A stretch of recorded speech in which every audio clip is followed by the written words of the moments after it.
OTB AM. With Gillette, put your best face forward with our new and improved razors. And a very good morning to you. It is Wednesday morning. It's 7:30. You're very welcome along to OTB AM. It's Sheahan and Eoin with you all the way through until 10 a.m. this morning. We'd love to hear from you. 087 9180 180. That's the WhatsApp number. Or, of course, you can always leave a comment on the YouTube stream. And there's plenty for us to get stuck into today.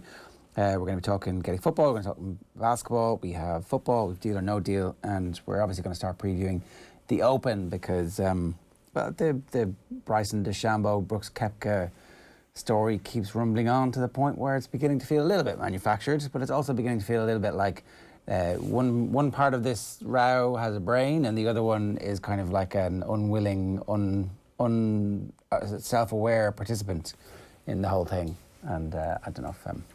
It's got quite annoying quite quickly, this beef, hasn't it? Well, in a beef, you need to have some empathy with a little bit with both sides for the beef is real to be good, right? Which is what we've got today in our beef is real, which is coming up in about 10 minutes. A little bit. That's kind of more of a thin or sliver of hamburger. Or do we hate it? I don't know. I mean, I would say certainly for a lot of neighbouring counties, a simmering hatred works when it comes to Dublin and Meath. So I don't know, maybe I'm wrong about that. I don't know, it has gone from quite explosive to quite dull quite quickly, hasn't it, Koepka versus DeChambeau? Because you're probably right there that it is a little bit manufactured. At the start I was like, no, they properly hate each other, and then they started to realise that actually the exposure they were getting was quite a positive thing. And I don't know, it's kind of lowest common denominator stuff from what I've seen. I haven't even read the stuff on it this week, to be honest. Like, is it worth spending time? Yeah, it's like, I mean, it's definitely, is it worth it? That's a good question. I mean, of all of the billion pieces of culture and content that are out there, is the 8 minutes that you could dedicate to Bryson and his, you know, I don't know. I think Brooks Koepka is the evil mastermind in all this, and he's just kind of keeping, he's the cat and the mouse is Bryson, a big beefy, like, mouse who was built in a lab, but you know, I don't know. Yeah, a unit of a feline is probably what he is. Like, what is the update? Is there an update on it? We'll go into that in the papers a little bit later on. They had a deal. It kind of goes through. They've actually started to talk about when they both realised that this was an issue. Bryson was on Twitch at some point and said something about Koepka. Koepka was annoyed because they'd made a deal, they'd shaken hands, Maria, about never speaking about each other again. And so that was broken, and so therefore Koepka says it's now fair game to talk about DeChambeau because DeChambeau went back in the deal, and DeChambeau's like, I don't even remember the deal. Did I? What? Oh, I don't know. Maybe it's true. So I don't know. It feels like... I think the other thing is that the golf writers keep asking about it because they know that both of them will bite, and so therefore, well, it's Tuesday of a week where we don't actually have that much access. We can't see them really up close and personal, and I've got a lot of copy to fill this week. So it works for everybody. Like I can see why people keep asking about it, because in the pool of interesting things to ask these guys about, maybe this is just the most interesting thing. And in fairness, if you go on Twitch and break some rules on Twitch, you know that the wrath of the opposition golfer is coming your way. I've kind of also started to lose track of who said what at this point, that they've started to mould into one, even though they're very, very different characters. What he has said or what the other he has said tends to just meld into one again. Yeah, they're very different characters in that one of them seems much smarter than the other one, I think. But they're kind of fairly similar. Both tetchy. I mean, obviously, again, one of them is much more successful than the other one. But they're both kind of tetchy, arrogant, self-aggrandizing golfers. So there's a lot of similarities. Yeah, but self-aggrandizing maybe in a well, I was going to say in a different way, but maybe not. Like, I mean, as we said, if Koepka is like the unit of a cat, then I think Bryson DeChambeau also gets a bit of joy out of being a unit as well, doesn't he, after the 2020 transformation. So, yeah, maybe this is it. Like, maybe Koepka is just a little bit precious of his big beefiness, and he was like, this town ain't big enough for 2 beefcakes, and all of a sudden DeChambeau was like, but I want to be a beefcake as well, and maybe that's what the beef actually stems from. There's a Tackle Your Feelings campaign which is being run at the moment. It's the Irish Rugby Union Players Association are talking about it, and very interestingly, the media that was being done to promote the campaign, John Cooney, the Ulster scrum half, ex-Ireland scrum half, it's fair to say at this point.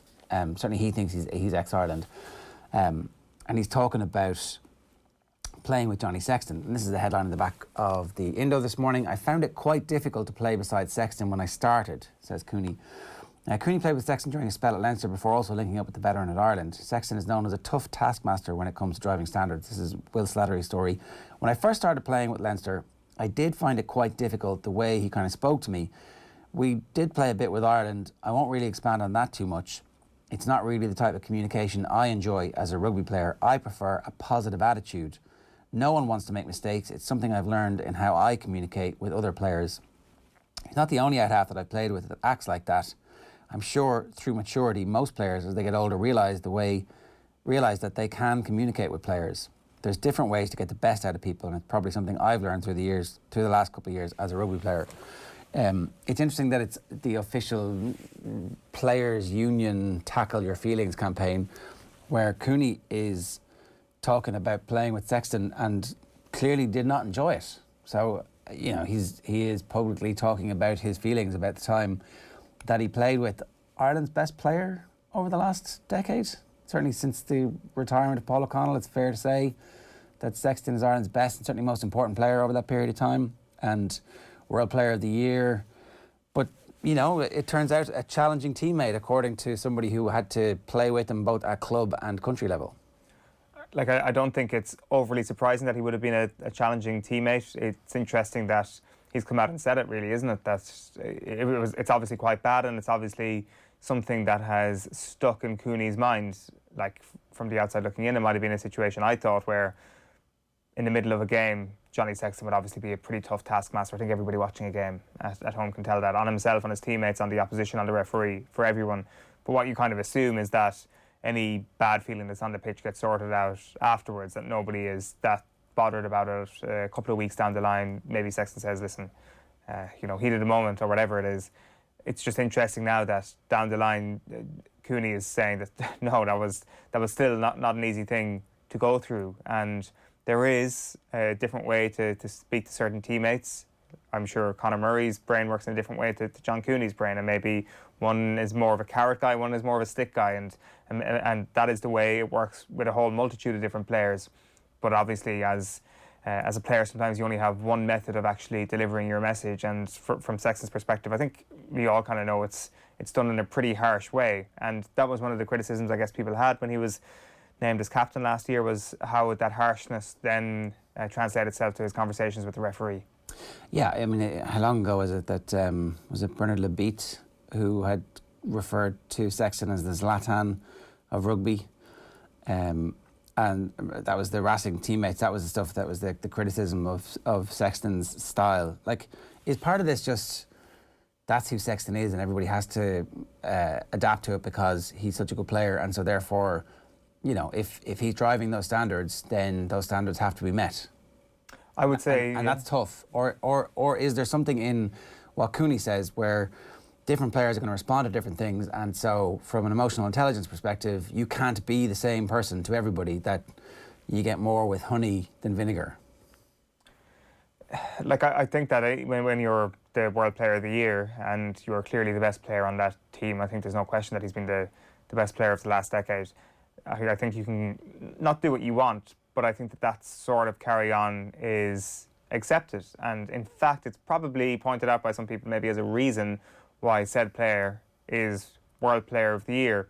The challenge is, how does Sexton alter that when he does become captain, now that he is captain?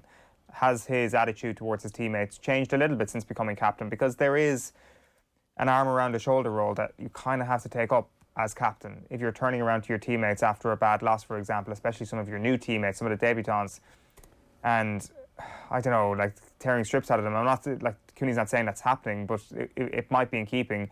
Like, that really can't happen as a captain. You do have to kind of change your tone. You also probably need to change your tone a little bit the older you get, and when you start getting over the very peak of your career. Now, a lot of players that we've seen down through the years tend to mellow in their older age, and maybe that happens with Sexton over the next little while. But the World Player of the Year can get away with that sort of stuff, where a former teammate is coming out a while after and saying it was tough to play with him. I'm not sure you can keep that up for the entire career. So it was Labite was the coach, right? He was the Racing coach. He just wanted to get these quotes properly from the time. This is from 2016. Is that around the time? 2015, October 2015.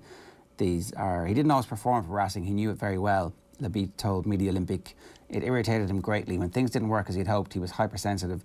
Several times I had to remind him that there are certain ways of saying things. Jonathan had the tendency to employ a strong manner and a very colourful language in the heat of the action. Sometimes it was on the verge of insult. At times, Jonathan was really uncontrollable. When we ran plays, if someone forgot his role, he was capable of giving them a bollocking. No matter what had happened before, he gave them a roasting. Sometimes I tore out my hair. Johnny is someone who's perpetually putting everything in question and who obliges you to be constantly on alert. Like, I can see if you're a young player coming in trying to make your way, how that's quite intimidating. But you can also see that this is what is going to get you to a level where you believe you can compete in a World Cup. And I just wonder if it tips too much occasionally, is that just the price you pay in professional sport? Or are we supposed to have a more nuanced, modern approach to the workplace? I think if it tips too much at its peak, I think that's totally acceptable. I think that is absolutely the price you pay. And in fairness, like you could ask the question now: what do Sexton's current teammates, what do his current coaches think of him in this regard to what John Cooney is saying? And Andy Farrell's given him the captaincy in the last little while.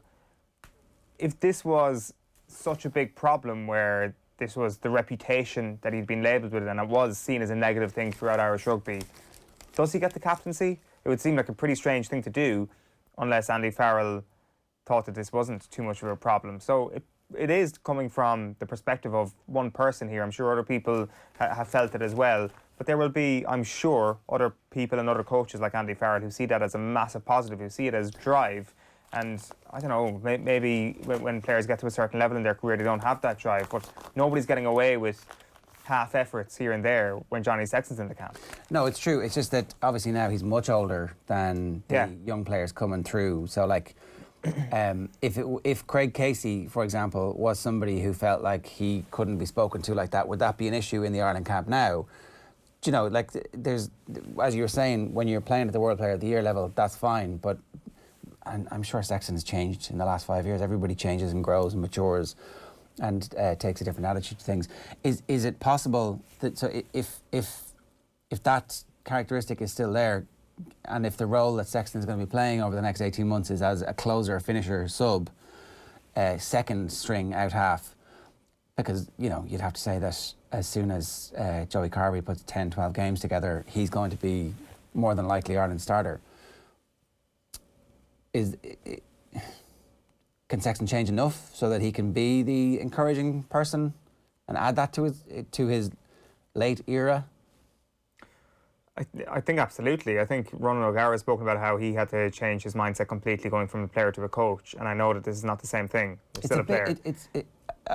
There is an alteration that someone as competitive as O'Gara had to make, and he managed to achieve, that I do think that a player can undergo over a period of time. There's also a sense of reality that would have to kick in if Sexton does get to a stage where he is substitute 10. It's not going to happen soon. I think, as we discussed last week, he's still very much Ireland's number 110, and if you're the number 110, I think you have a right to be able to be a little bit grumpy, quite grumpy with your teammates when you want, when you're that sort of player.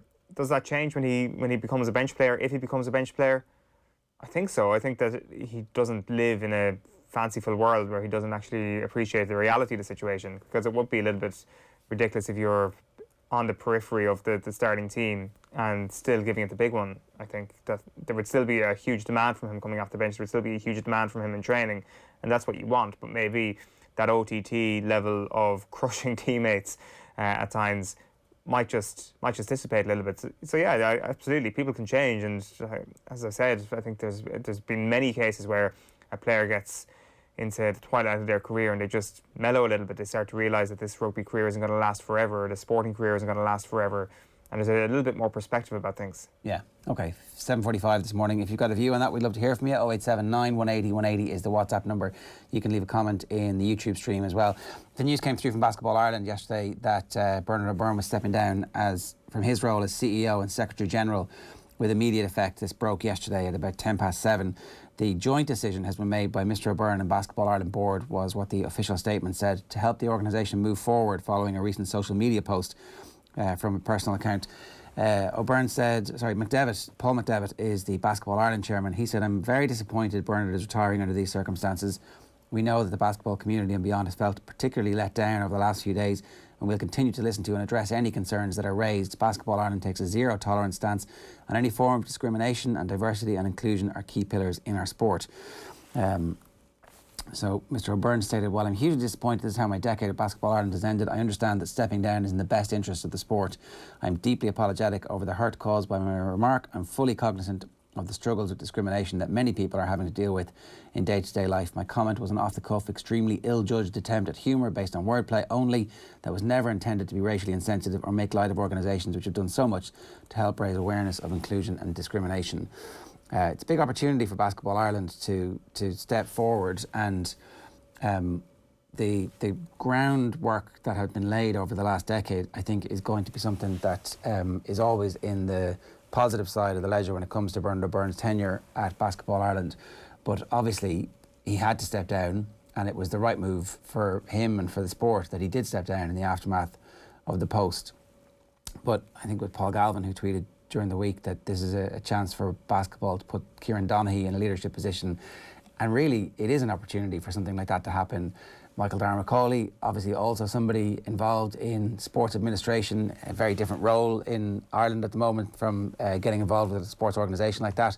But there are a bunch of people like that who could be the new face of basketball in Ireland, who could collectively have different roles in leadership, either officially as an executive or on a board level as a non-executive, as the messiahs for the John the Baptists for the sport, which is exactly what it needs at the moment. Because, like, Owen, you're a basketball fan, right? You're a proper NBA fan. You stay up, you watch the matches, you check the scores. I don't know if you play NBA fantasy, but it wouldn't be a massive leap for you to get sucked into some interest in basketball in Ireland, particularly if the Irish team was starting to do well, and it is starting to do well in those small nations tournaments. We're hosting one this weekend. There's something that just doesn't quite fire basketball into the imagination of the basketball fans in Ireland.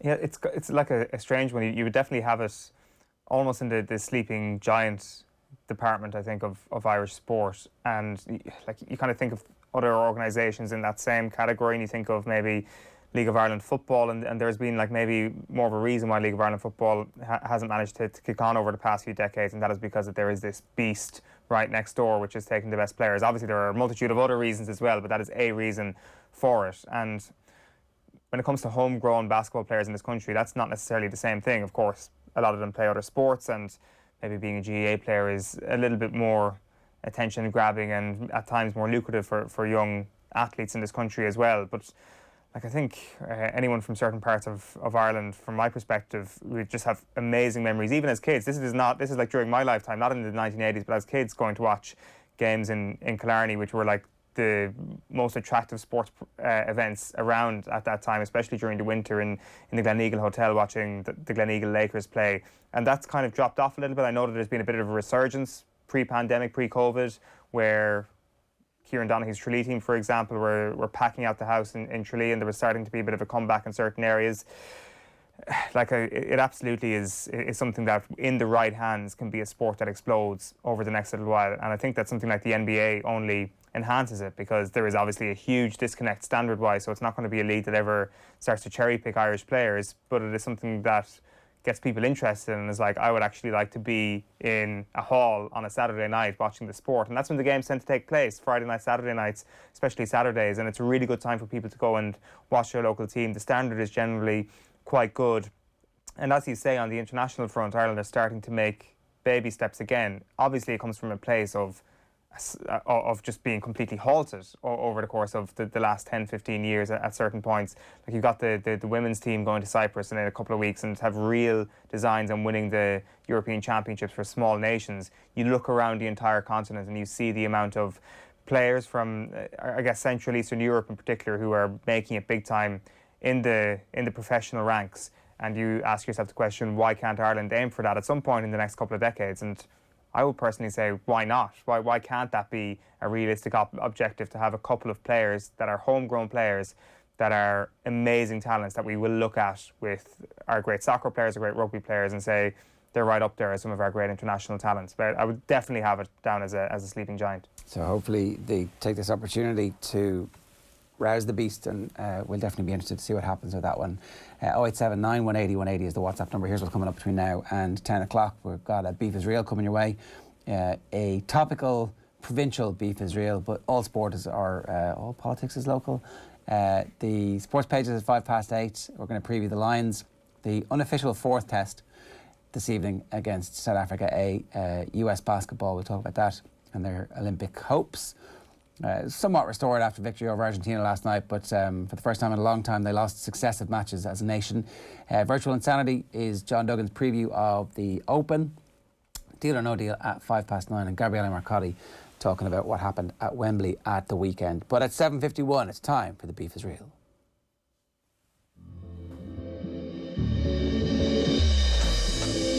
Well, I don't like him, and I don't have to work with people I don't like. Patrick Vieira is 6'4", so I was having a go at Gary Neville. He says, come and have a go at me. You should have gone to Specsavers, Charlie. Well, maybe you should go also then, Jeff, because you couldn't see driving home the other night.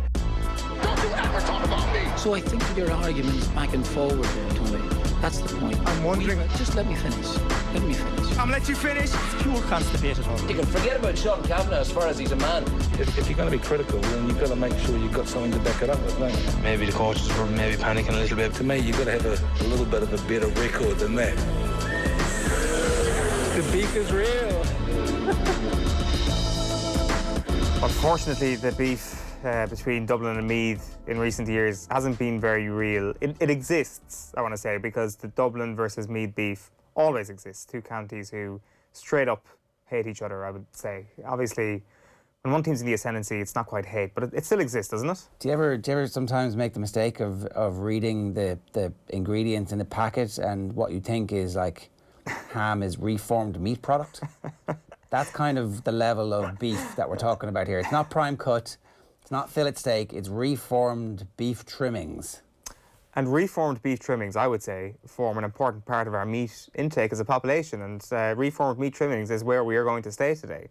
Because I got interested in this, I was like, surely this period right now is the most one-sided era in the history of the Dublin-Meath rivalry. Because when I think of like past Meath teams, I'm like, they were always good. They were always. That's what I've been thinking. They were always good. That this was always a great rivalry. That this was never as one-sided as it is now. Now, in fairness, this is really the nadir for Meath at the moment. But there was another era when things were also one-sided enough in Dublin's favour. Not as bad as this. Is that what you're saying? It was bad, but not as bad as this. Scorelines weren't as bad, but the results were as bad. So we're going to go back to 1964 until 1986, where Meath never beat Dublin in the championship. That is 22 years. Between 1970 and 1986, Meath did not win a single Leinster title. It's still their longest drought without winning a Leinster title post-World War II. In that period, they played each other 7 times, and it's all distilled down to one 11-year period. 1974 to 1984, all 7 of their meetings in that 22-year period came in those 10 years. Dublin won 6 of the games, and then the remaining game was a draw. Right now, in 2021, Dublin are currently on a 6-game winning streak against Meath in the championship, so there's a bit of a parallel there.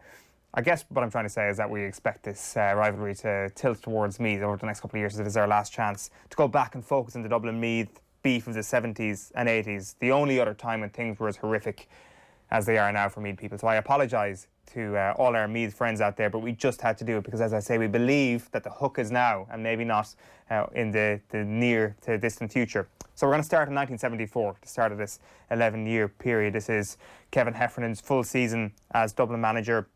Dublin obviously coming from quite a low ebb when he takes over. They hadn't been to a Leinster final in 9 years at that point, which just seems scarcely believable at this point. It was a team that was in certain quarters derided. One of their early games in that Leinster Championship in 1974 was against Wexford. That game was played as a curtain raiser to the league final, which was between Kerry and Roscommon in Croke Park. There's a great line from the Irish Times that day that says, "There were moments when Dublin's neater forwards were just as guilty as Wexford of some scandalous attempts to land points. There were at least a couple of guffaws from the mainly Roscommon Kerry interested crowd in the Hogan stand. Kerry and Roscommon people were laughing at Dublin play football in 1974. This is the standard of team, or the reputation of team, that Kevin Heffernan took over in 74. They get to the Leinster final, and it is Dublin versus Meath. 80 minutes played in those days. Remember, there was a 5-year experiment there in the early 70s where they went for 80 minutes. The full-time score was Dublin 114, Meath 1-9. There was only 37,000 in Croke Park that day. You can actually see the empty seats in the crowd. Just to give you a little bit of context, there was 50,000 in Killarney for Cork versus Kerry in the Munster final this year. There's, I think I saved this image in of the Meath kit at the time. They were wearing blue shorts, and I think it just probably summed up where Meath were at the time, because the blue shorts were absolutely terrible. Once they moved to the white shorts, that's when the Meath opportunities start to go on the uptick. We can have a look at some of the teams here from the programme of this 1974 Leinster final. It's quite small print, so I'll just go through a couple of them. A couple of the standout names in that Meath team. Ken Rennicks, one of the best players, I think it's fair to say, to never win an All-Ireland. He was an All-Star in 1975.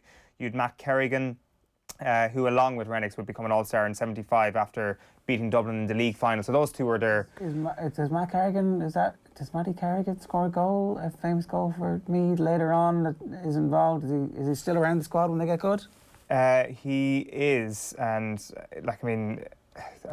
he is their All-Star in 75, as I say. And he does end up staying around for a number of years, unlike Ken Rennicks, who just kind of misses out completely on the glory years. They don't win a single All-Star from 75 until 83. So this is, Rennicks and Kerrigan, this is kind of like the tail end of, well, not so much Kerrigan, but some of this team is the tail end of a really good Meath team in the 1960s. Mick Fay, their corner forward, Darren Fay's uncle is in there as well.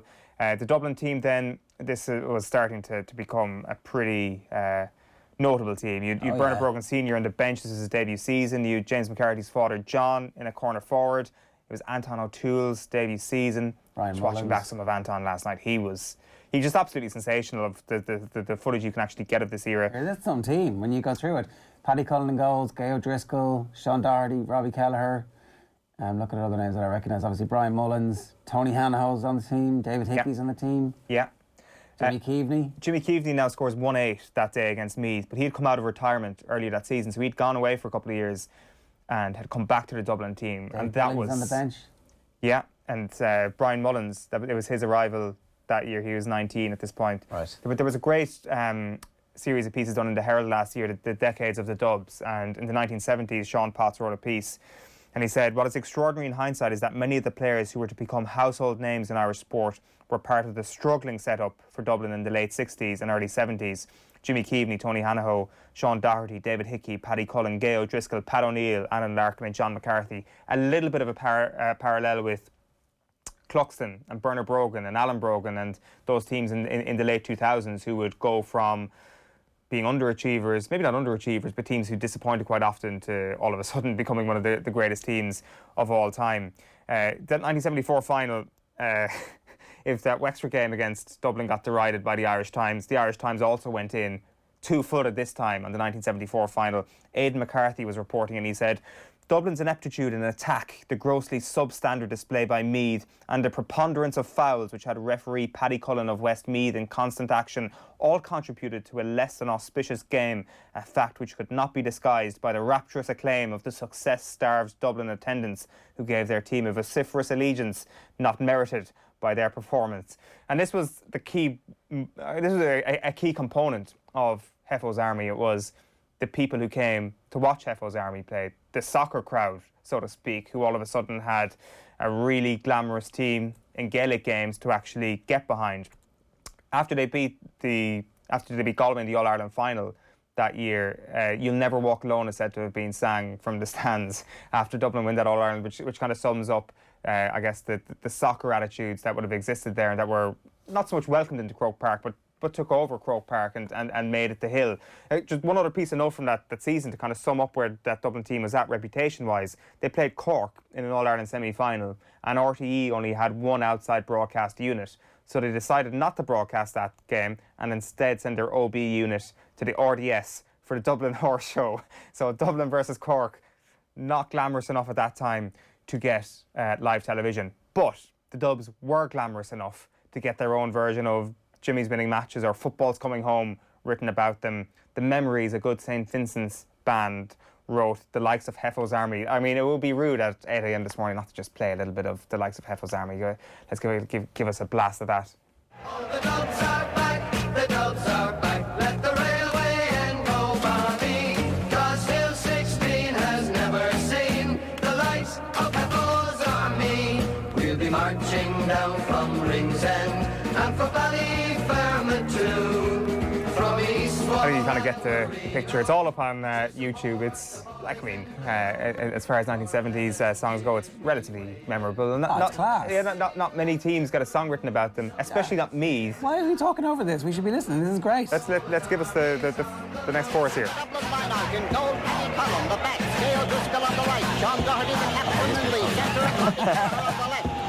Yeah, so that's. But it's got that syrupy embrace of nostalgia, and Yes. like it sounds like every 1970s theme tune from a TV show that is like Saturday morning RT are still banging out the cartoons because they haven't bought any new stuff. But like, there's something eternal about that. Yeah, no, 100%. Like there is.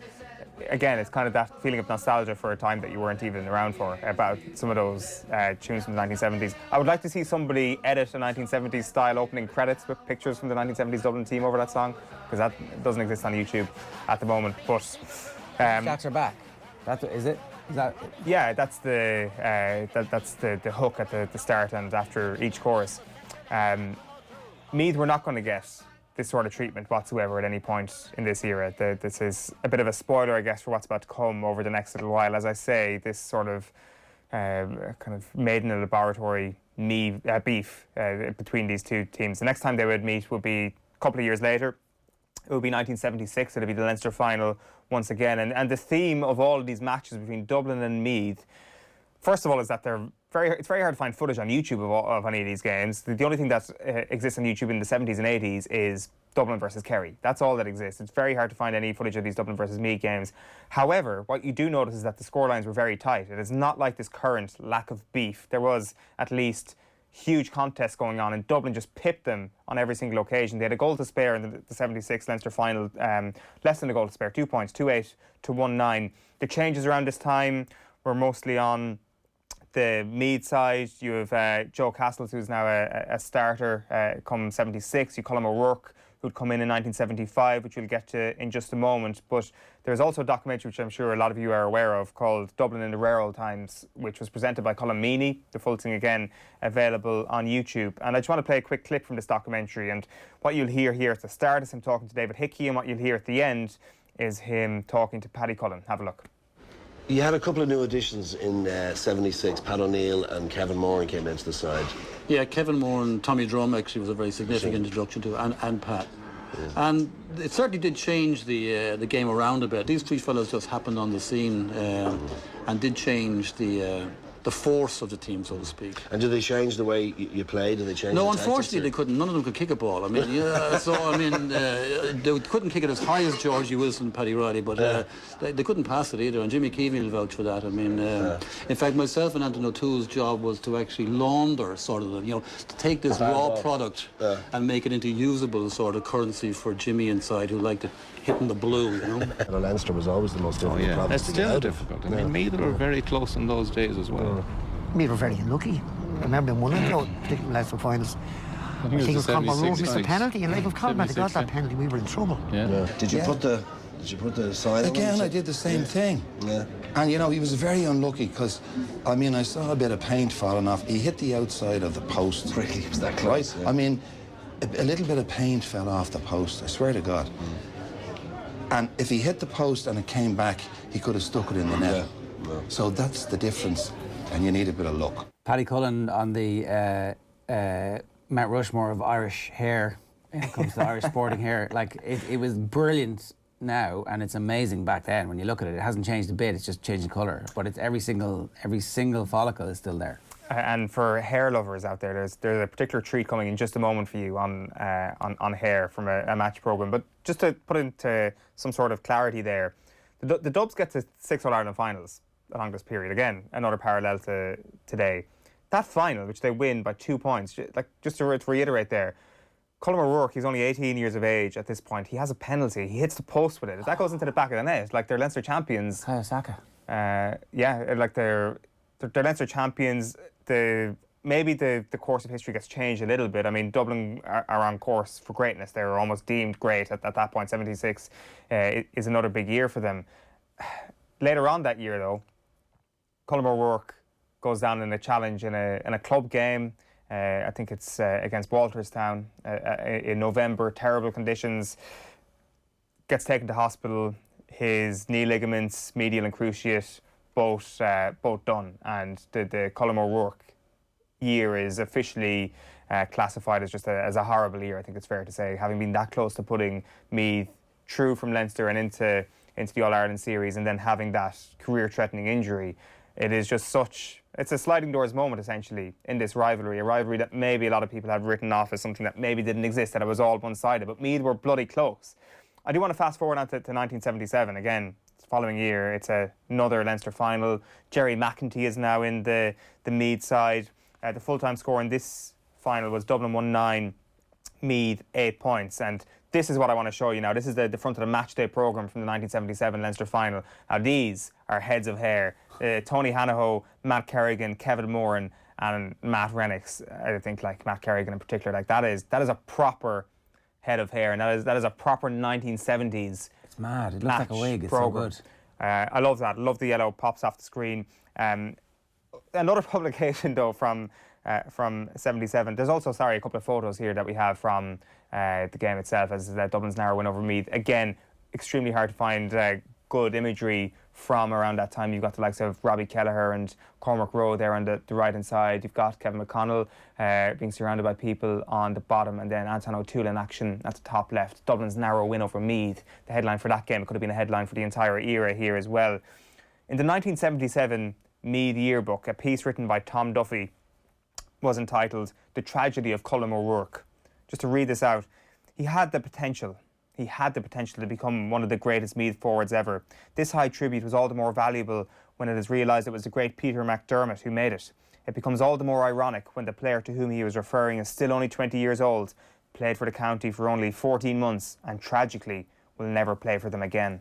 Colm O'Rourke played a full forward for the Meath Miners 2 years before he graduated to the senior team in 1975. His last outing in the county colours was in the same competition against Cork in December the following year, 2 weeks before he sustained a leg injury in the final of the Navan Carpet Senior Football Tournament final. In trying to finish a penalty, he twisted on his knee and damaged 3 ligaments and a cartilage. 1 year and a major operation later, he feels that he must begin to reconcile himself to the fact that he will never play again. Wow. I just think that, again, something that we're not fully appreciative of is that how that career was totally written off. Today, if that injury happened, there would be question marks about how well a player can come back or otherwise. Or how long it's going to take, really. Or how long it's going to take. In the 1970s, with the lack of advancement maybe in medical sciences at that point, he was written off. The career was over. The tragedy of Colm O'Rourke was an article that was printed in the Meath yearbook of 1977. Wow. Late 90s, or late 70s then, 78, Dublin are Leinster champs again. Meath are dumped out by Kildare, 79. Dublin squeezed past Offaly in the final. Offaly now the coming force in Leinster. Meath have been beat by Offaly in the semi-final. We move on to 1980 then, the Leinster semi-final is when Meath and Dublin meet again. This is the biggest Dublin win of this era. Meath 2-7, Dublin 3-13. This is when things start to turn a little bit sour for Meath over the next little while. Barney Rock has started to come into the Dublin side of things. He comes off the bench to score a point in that win. They eventually lose to Offaly, though, in the Leinster final, Dublin. And I was having a think last night around who was the manager before Boylan comes in. And it's very hard to actually find any clarity on it. As far as I'm aware, Mick O'Brien was their trainer in 1977. Desi Ferguson then was their trainer after that. He obviously would have won an All-Ireland medal a couple of All-Ireland medals with Dublin, 1958 and 1963, and also played in an All-Ireland hurling final with Dublin in 1961. So I think I'm not sure what part of Dublin he moved to, but he's from Kells and Dublin player who had managed Meath around that time. But it gets worse and worse for them shortly after that. 1981, Meath are knocked out by Wexford. In 1982, Meath are knocked out by Longford. This is the low ebb for Meath football. But the end of 1982 and into 1983, the Messiah arrives. Sean Boylan comes in, and things don't change immediately, to put it bluntly. Again, kind of like Kevin Heffernan, in hindsight, things look great, and it was truly and undeniably a golden era. But the people weren't overly excited about what was in store for this rivalry. The 1983 Leinster quarter-final is probably the peak of this slim piece of beef that we're talking about today. There was only 25,000 at both games. Both of them played in Croke Park. The first game was a draw 2-8 to 2-8, and we talk about 1991 and the saga of that summer as one of the great Meath-Dublin encounters. But these two games in 1983 were both brilliant. So in the 2-8 to 2-8 game, you had Jimmy Fay, who was Darren's dad. He was unavailable, so Greg Toomey had to stand in as goalkeeper. They were a point up shortly after half-time. I was watching the highlights of this. This is on YouTube. Barney Rock sends in this massive effort from about 40 yards, and Toomey just makes a complete hames of it, slides under his body into the back of the net. Then later in the second half, he gets caught in possession out by the corner flag, and Dublin scored another goal off that. Again, this is another possible sliding doors moment where Dublin could have been beaten by Meath in the Leinster quarter-final, and who knows, maybe the Boylan era gets kick-started a little bit earlier in the 1980s, but it doesn't happen. They go to a replay, Dublin win the replay, 3-9 to 16 points. Another Meath missed penalty in that game. But, and I want to say a big thank you to Jack the Hack 19 on Twitter for posting this. Barney Rock scores this goal. Anton O'Toole way out from full forward, and controlled that very well, he did.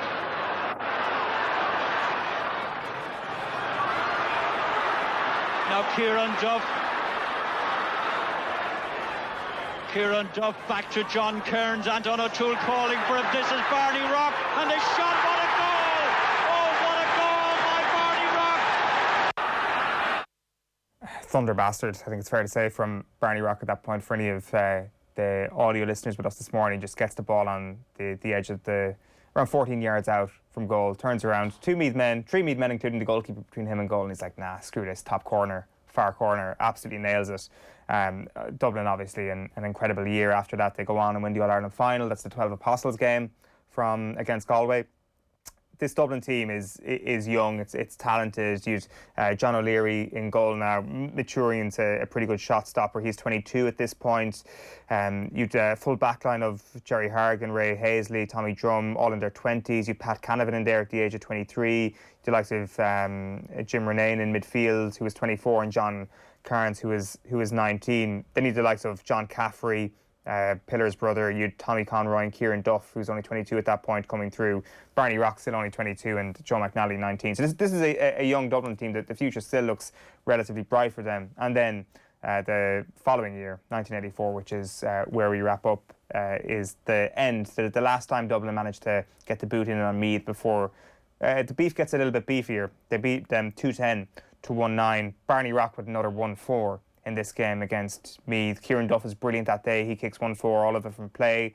Dublin go all the way to the All-Ireland final and lose to Kerry that year in 1984.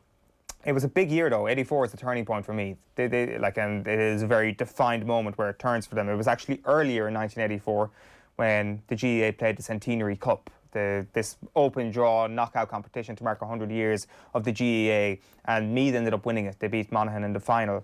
And in an interview only last year, I think, with Meath GAA TV, Sean Boylan spoke about the importance of that Centenary Cup. Have a listen. The county had gone through a bad enough period for a good while. Do you know what I mean?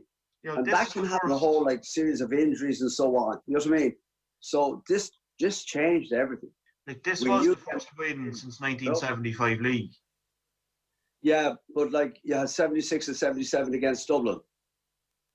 And those Leinster finals were tough and hard, and it was such a great Dublin team at the time. But Meath had great players, but maybe we hadn't enough of the quality that you needed at the same time. Maybe not. Maybe just it was the level that Dublin were at. But all I can tell you is, from Joe Castle and Colin O'Rourke and Jerry and Mick Lyons and so on, they had all experienced all those matches. So when they got a sniff of Croke Park, they wanted to stay in Croke Park, and that was absolutely huge. And there was also a huge thing that I have to give the county board credit for, was when we played Dublin in the first round of Leinster in 1983, the replay should have been in Avenue, and it would have meant a lot to the town at the time. And I asked the board, would they mind if I got the lads? I want to get the lads back into Croke Park because I want them to get used to playing in there. And I said, I know it'll affect the town, but we'll pay it back. And anyhow, the replay was in Croke Park. And then the first round of the National League in '83 was against Dublin in Park Towson. 25,000 people there, right? Micheál O'Hare's last radio commentary, okay? Yeah. And so the town was buzzing. But like, it was a big move for the county board to make at the time, to say to me, like, I was the coach and trainer. There was no such thing as managers at the time, right? And you know, that to have that faith in what you were trying to do with the squad of players, you know. And then lo and behold, a couple of years later, the rivalry ends. The 6 out of 7 Dublin wins is put on hold because Meath beat them in '86, they beat them in '87, they beat them in '88, and win the All-Ireland Football Championship in '87 and '88 after beating Dublin. So the rivalry changes, and then you go into the 90s, those 4 games in '91, obviously the peak of the beef. But that's basically it. The thin sliver of meat that we're enjoying at the moment between Dublin and Meath did exist once upon a time before, but it was right before a glorious Meath era. Maybe the same thing is about to happen. Well, I don't like them, and I don't have to work with people I don't like. Patrick Vieira is 6'4", starts having a go at Gary Neville. He says, come and have a go at me. You should have gone to Specsavers, Charlie. Well, maybe you should go also then, Jet, because you couldn't see driving home the other night. Don't you ever talk about me! So I think that your argument's back and forward there, Tony. That's the point. I'm wondering... Just let me finish. Let me finish. I'm let you finish. It's pure constipated. You can forget about Sean Kavanagh as far as he's a man. If you're going to be critical, then you've got to make sure you've got something to back it up with, don't you? Maybe the coaches were maybe panicking a little bit. To me, you've got to have a little bit of a better record than that. The beef is real. OTB AM is brought to you by Gillette. Good morning. Start with Gillette. Put your best face forward with their new and improved razors. We're going to take a quick break. We'll be back previewing the unofficial 4th test. OTB AM. This is OTB Sports Radio. The football pod with Paddy and Andy. If the opposition can't smell blood this year, we're as well pack it in, because even if Cumberford's kickouts are as good as Cluxton's, every team is taking a step forward. Download the OTB Sports app and subscribe to the GAA podcast feed now. Sean, what's that thing going round the garden? That is our new Husqvarna Automower. Automower? Yeah, it's a robotic lawnmower from Husqvarna. Cuts the grass automatically, has GPS tracking and an app. Even works in the rain. I just thought, why spend time cutting grass when I could spend it with the family? Great! You can put the dinner on, so... No can do, love. Have to paint the man cave. Husqvarna Automower. Never mow again. Learn more at husqvarna.ie. OTB AM. With Gillette, put your best face forward with our new and improved razors. You're welcome back. I just want to bring your attention to a brilliant piece on the OTB Sports website written by Arthur O'Dea. PJ Delaney is still smiling after his journey to hell and back. It's published now. It's absolutely worth your time. PJ Delaney, by the way, is chairperson of Oganalow Hurling Club in County Clare, and they're trying to raise funds for a 4x20 metre indoor AstroTurf facility that will be used by Oganalow, Scariff, Oganalow Camogie Club and the local national school to help out the clubs and be with a chance of winning an eco garden room plus €5,000 in cash. You can buy a ticket on the club's website, so absolutely go along there and do that. This is a really brilliant read from Arthur in conversation. 1 week after the All-Ireland hurling final in 1999, Kilkenny's PJ Delaney suffered a life-threatening head injury when he was attacked outside of a nightclub in Thurles, is the opening line here. And I mean, this is again one of these stories that I hadn't heard whatsoever before, and his reaction to normal life after this, trying to get back on 2 feet, literally, and also the kind of images that he paints of getting out there and playing a game of hurling at one point after his recovery. It's a remarkable story. Yeah, it's incredible. I think for anybody who had kind of witnessed PJ Delaney burst on the scene, he was one of those Kilkenny hurlers who comes from nowhere, essentially, as in no national profile, and then immediately makes an impact. I think there's a bit of pre-match commentary where Michael Lester is talking to Jimmy Barry Murphy, and he's like, "Oh, this kid's got no pressure on him whatsoever," and Jimmy Barry Murphy's like, "Yeah, but it was unbelievable in the semi-final, scored 1-2, and had one of those kind of overnight Kilkenny becomes a national figure, and then suffers a horrific brain injury after he gets attacked unprovoked outside a nightclub in Perlis. And like that, I mean, certainly it was very high profile around the time, but you know, here we are, is it 20 odd years later, and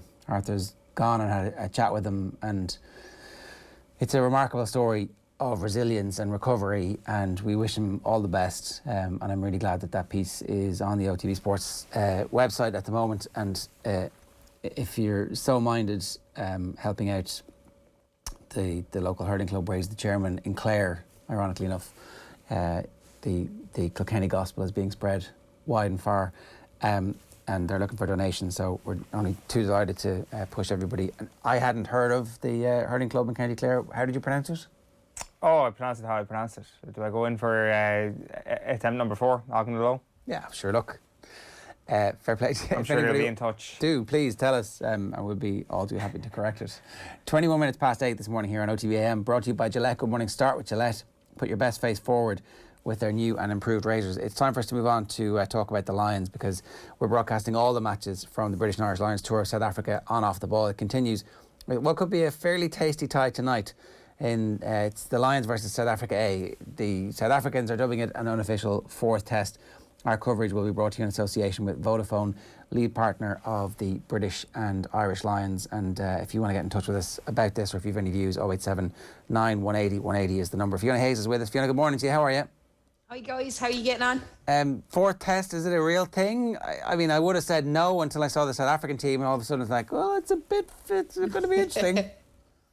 Yeah, that's exactly it. I mean, no one knew what was going to happen, I suppose, due to COVID, and their game was cancelled with Georgia. So, and Jack Sneenberg actually is out himself. So I think himself and Razzy's going to take the reins for this game, and they seem to have picked the big guns, we would say, as there's probably, I think there's 7 players that were in the 2019 World Cup winning squad. So it's going to be a cracker of a game. How important is it for South Africa to just get some of those players some game time, given that they essentially have played almost no rugby since the World Cup? Yeah, like a lot of guys obviously have been away playing with club. There's a couple of guys, a good few guys over in England. A few have played over in Japan as well, and obviously their own league, they've got a few games in, but it's a different level when you get to that test level. So they're definitely overloading the squad this week, because I suppose, as you said, a 4 test, but they need to get these guys game time before we go into the 3 big tests that count. In some ways, it's actually what the Lions need as well. There's a proper test.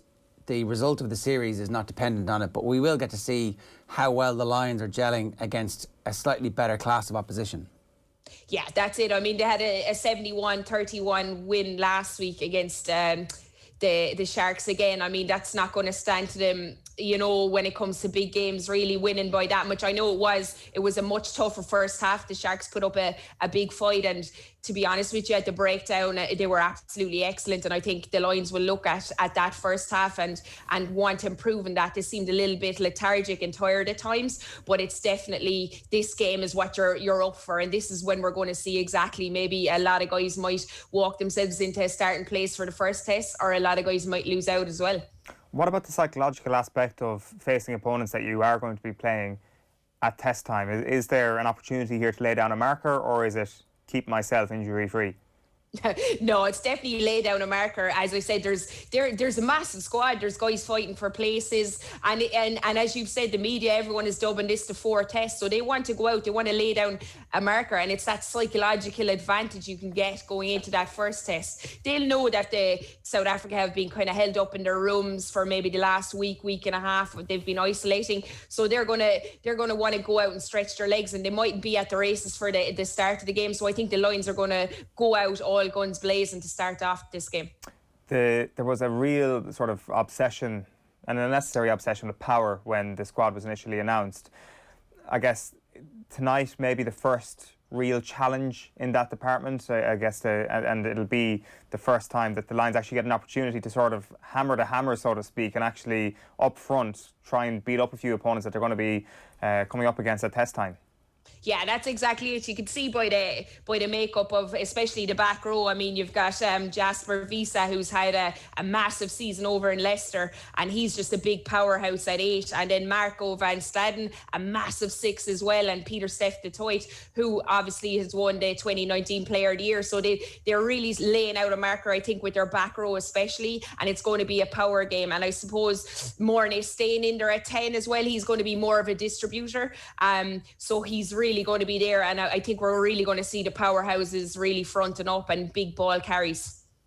Do you think we're going to see like proper skullduggery, proper like aggression, and maybe the line being flirted with at times tonight, or does that get put on pause? Because I think, like you mentioned, staying there, and I guess the memories of the 09 test come back to your mind immediately when he gets mentioned, and that was a series not short on aggression, to say the least. It was like a bloodbath at times. Like, I think we're all looking forward to seeing this. Like, could tonight be that night? Yeah, I think so, definitely. As I said, they're locked up in a hotel room. Imagine men like that being locked up in a hotel room. They're only itching to get out in that pitch. And, you know, we all know what South African rugby brings. It's very, very physical. So they're obviously want to go down and lay out that marker before the 3 tests start. So I think we're going to see exactly that, a bloodbath. I think it's going to be very, very physical. And the battle's definitely going to be won up front today. And if you're the Lions, do you want to rouse the beast already by, like, you know, what... I don't know. You like, do you, or do you want to just like keep it nice and calm?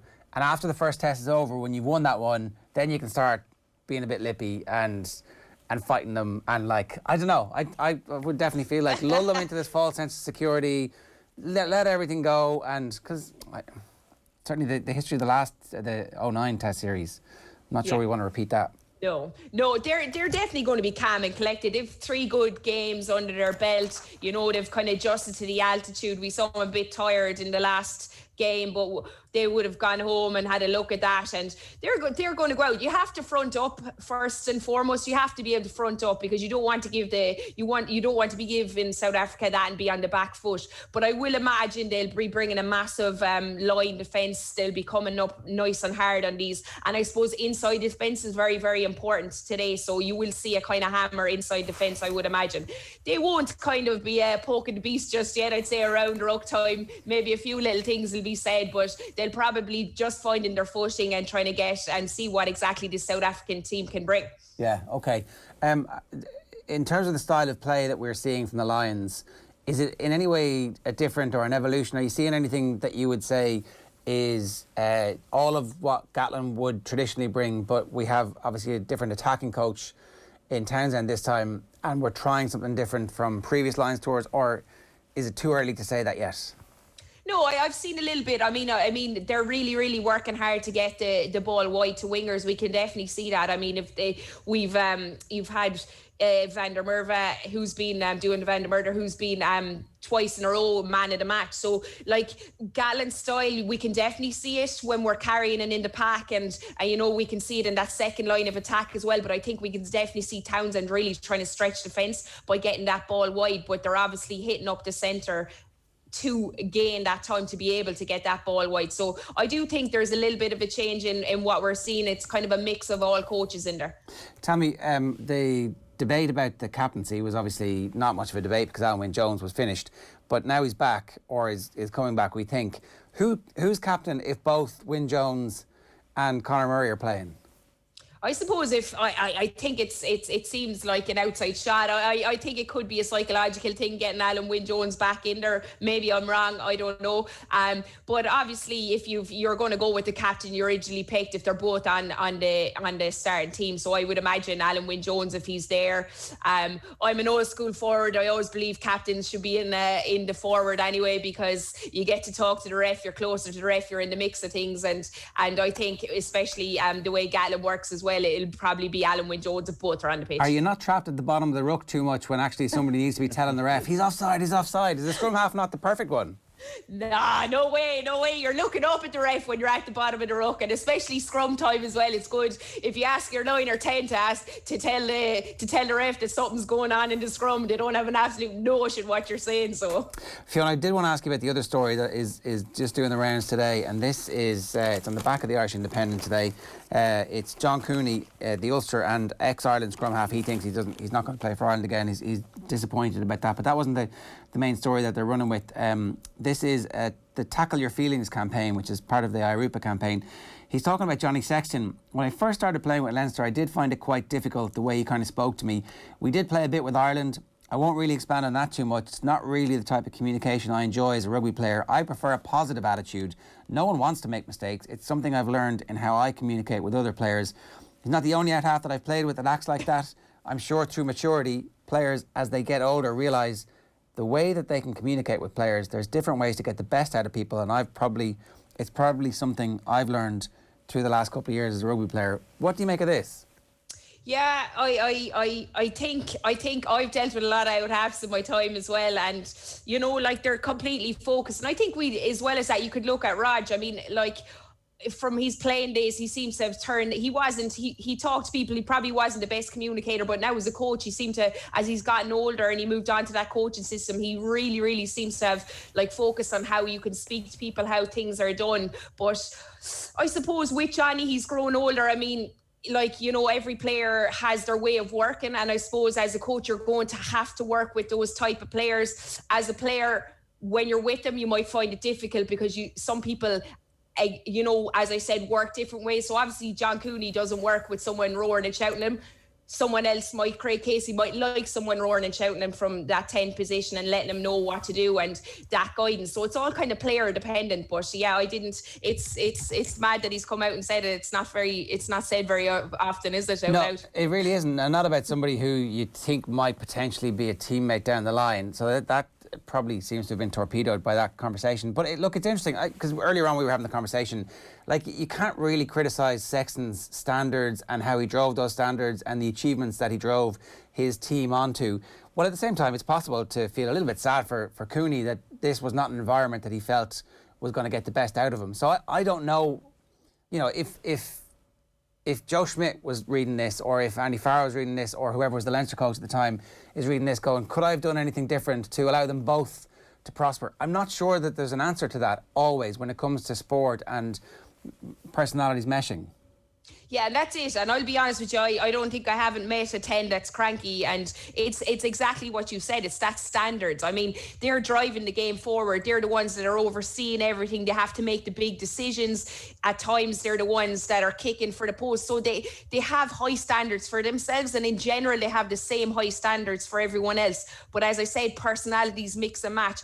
As a coach, maybe you could step in and maybe talk about the language they might use with one another. But I suppose from my point of view, my personality, I would have been a person that would have said, hey, don't speak to me like that, or I actually work better if you give me a tap on the back. I know I've made an error myself, or whatever needs to be said. So it's all kind of individual. But I think sometimes as we go forward, I'm seen as a coach now that, that old school way of shouting or roaring at people, and, that doesn't seem to work anymore. The younger people coming up just don't take that, and they don't respond to that, and you could see by their body language that they're not interested in that at all. So I do think it's changing, and I've seen that as a coach, especially with under 18s and as I've gone up to senior level as well. And it has changed in that period of time, that from when Sexton was a kid, essentially 18, 20 years ago, to now. And the Craig Casey example is a very good one. If Craig Casey doesn't respond to that, then somebody needs to tell Sexton, don't do that. Yeah. Yeah, definitely. You need to get the best out of your players. So that has to be said. And if that's affecting someone's game, I mean, as a team, as a squad, you come together, and that's why you spend time together. That's why you train together. You start to understand people's personalities and what makes them tick. And obviously, as I said, some people might love roaring and shouting. I've seen players and they'd want you to tell them, get up off the ground or move that or come on, whereas other people might like you to be ever so polite and say, would you like to get up off the ground? You know what I mean? It's just, it's this day and age, it's definitely changing, and I think we do need to adjust in how we speak to people, especially if it's upsetting them and affecting their game and their game management. For all we know, Craig Casey's this absolute monster who will come back to Johnny Sexton and say, screw you, Johnny. I would put a money on it that he definitely would say, here, boy, what do you say in Limerick City? You know, if you have none of that. And if you have that in your armoury, that's, I presume, as a coach, what you want to see. Like, I presume that's healthy anyway. Yeah, I love that coach, and I love a bit of that. When I see that on the pitch, I'll be telling the girls, I actually love that bit of bite. If someone's telling them, you tell them what you want back. I think that creates that healthy rivalry. And as you spoke of Johnny Sexton there, like I remember being up in you know, in Tone Park and up and that Johnny and Raj rivalry was massive. I mean, I think he pushed his head into the ground. Johnny Sexton went up and roared in his face after he scored a try. And, you know, they'd probably have a couple of points after the match, and that's all parcel of it. Not sure at that stage they were having pints. I think that there was they definitely weren't. There was a proper simmering hatred at that point. It was like years later. At the same time, I do feel like Cooney coming out and saying that I found that environment to be intimidating and didn't play my best rugby. Like, Cooney's a really good player, and we're seeing at Ulster what he's capable of. So we do need to create an environment where players feel like they can progress and that they're not being micromanaged or the fear of failure is a terrifying and claustrophobic moment for a lot of people in their sports careers. And so, you know, I mean, if Sexton does go on to be a coach, then this should be a learning moment for him as well. Yeah, absolutely, and it's exactly that. You need to create that environment, and that's down to the coaching staff. Obviously, there's leadership groups on teams as well, and they can address that kind of stuff. If someone's not comfortable, when you go up to camp, and that's at all levels, when you take a step up to a different team, there's always going to be a pecking order. You know, there's always people that have put their time in. There's always seats on the bus that you can't sit in. That's all part and parcel of it. But I suppose what you can change is the language in which we speak to people, and that's definitely something you want someone to welcome in and be able to free to play the style of rugby that they want to, and it's up to the coaches to change that, not the players on the pitch. All right, it is really interesting because it feels like there's not a specific right and wrong, and the personalities involved are quite strong in this case as well. Fiona, great to have you on. Thanks a million. Enjoy the game tonight. Cheers. I will. Thanks, lads. Mind yourselves. It's Fiona Hayes giving us some thoughts on all of that, and a reminder, of course, that the Lions versus South Africa A plus South Africa A is on tonight. You can hear the game live in glorious Technicolor from 7 o'clock on Off the Ball on News Talk, and all of our coverage of the Lions tour is brought to you in association with Vodafone. Sexton sounds like Michael Jordan, says Stuart. Good shout. Chris says, I'd guess Johnny would be as hard on himself as anyone else. Also, you'd think he'll be different now with experience. Maybe, yeah. Or maybe it gets more pronounced as the end comes into sharp relief. I don't know. What are the chances Johnny Sexton has one of the all-time great comeback seasons after being snubbed by the Lions? If his body holds up to it, I would say pretty high. If his body doesn't hold up to it, then fair enough, he tried his best. But I wouldn't be terribly surprised to see Sexton roar back next season for like a swan song that people did not anticipate. And Stuart can use the "and I took that personally" meme all he likes on his social media channels, because the parallels would be there. If he is not using the Lions as a massive source of motivation, then we clearly just don't understand the mind of Johnny Sexton. I would not be surprised whatsoever to see him back with a bang throughout the course of the next few months. Yeah, except again, obviously the time undefeated thing. So the Last Dance, is it Last Dance this season, or does the Last Dance leach into the next World Cup? I don't know. It's certainly going to be a fascinating watch. It's 8:39 this morning. If you want to get in touch, we'd love to hear from you. 0879 180 180 is the WhatsApp number. And of course, you can leave a comment on the YouTube channel. We are going to talk here about what's going on with the US basketball team. We planned this yesterday, Eoin. in a masterpiece of timing, they were in absolute crisis because they'd lost back-to-back games against two sides who I don't know if they're any good or not because I don't know anything about international basketball. And then, lo and behold, they're back. Are they, though? They beat Argentina last night. To ruin the narrative on this piece completely, 108 to 80 points winners. They're playing in Las Vegas at the moment. This is really interesting. So, you obviously have become very familiar with the Daily Telegraph and the Guardian and everybody in England and their coverage of the England team and how melodramatic it can be at times.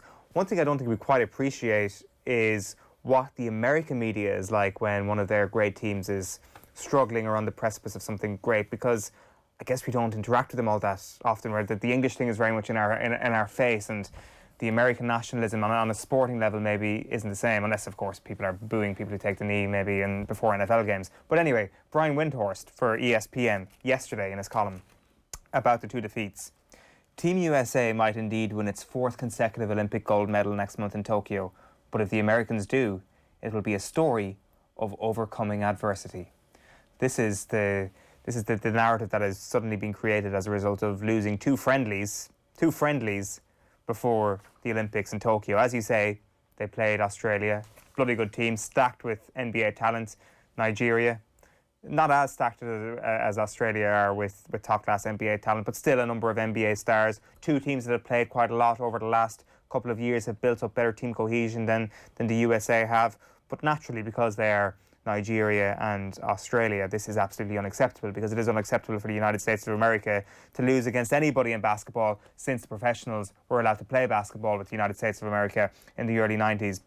They are still 4-1 on favourites to win the gold medal, but the pressure is certainly simmering up just a little bit. There was a smattering of boos in Vegas a couple of nights ago after that defeat to Argentina. They were 10 points up in the second half and dropped back to lose that game. So there are certain concerns. There's a number of different things that feed into this concern. First of all, they finished 7th at the 2019 World Cup, which was their worst ever finish at a major international tournament by a team from the United States. So that's the base they're coming from, and then they have those two defeats. So there's a little bit of concern. There's also a little bit of tetchiness creeping in. Greg Popovich is the head coach of the United States at the moment, and here's a little snippet of his press conference after the Australia defeat.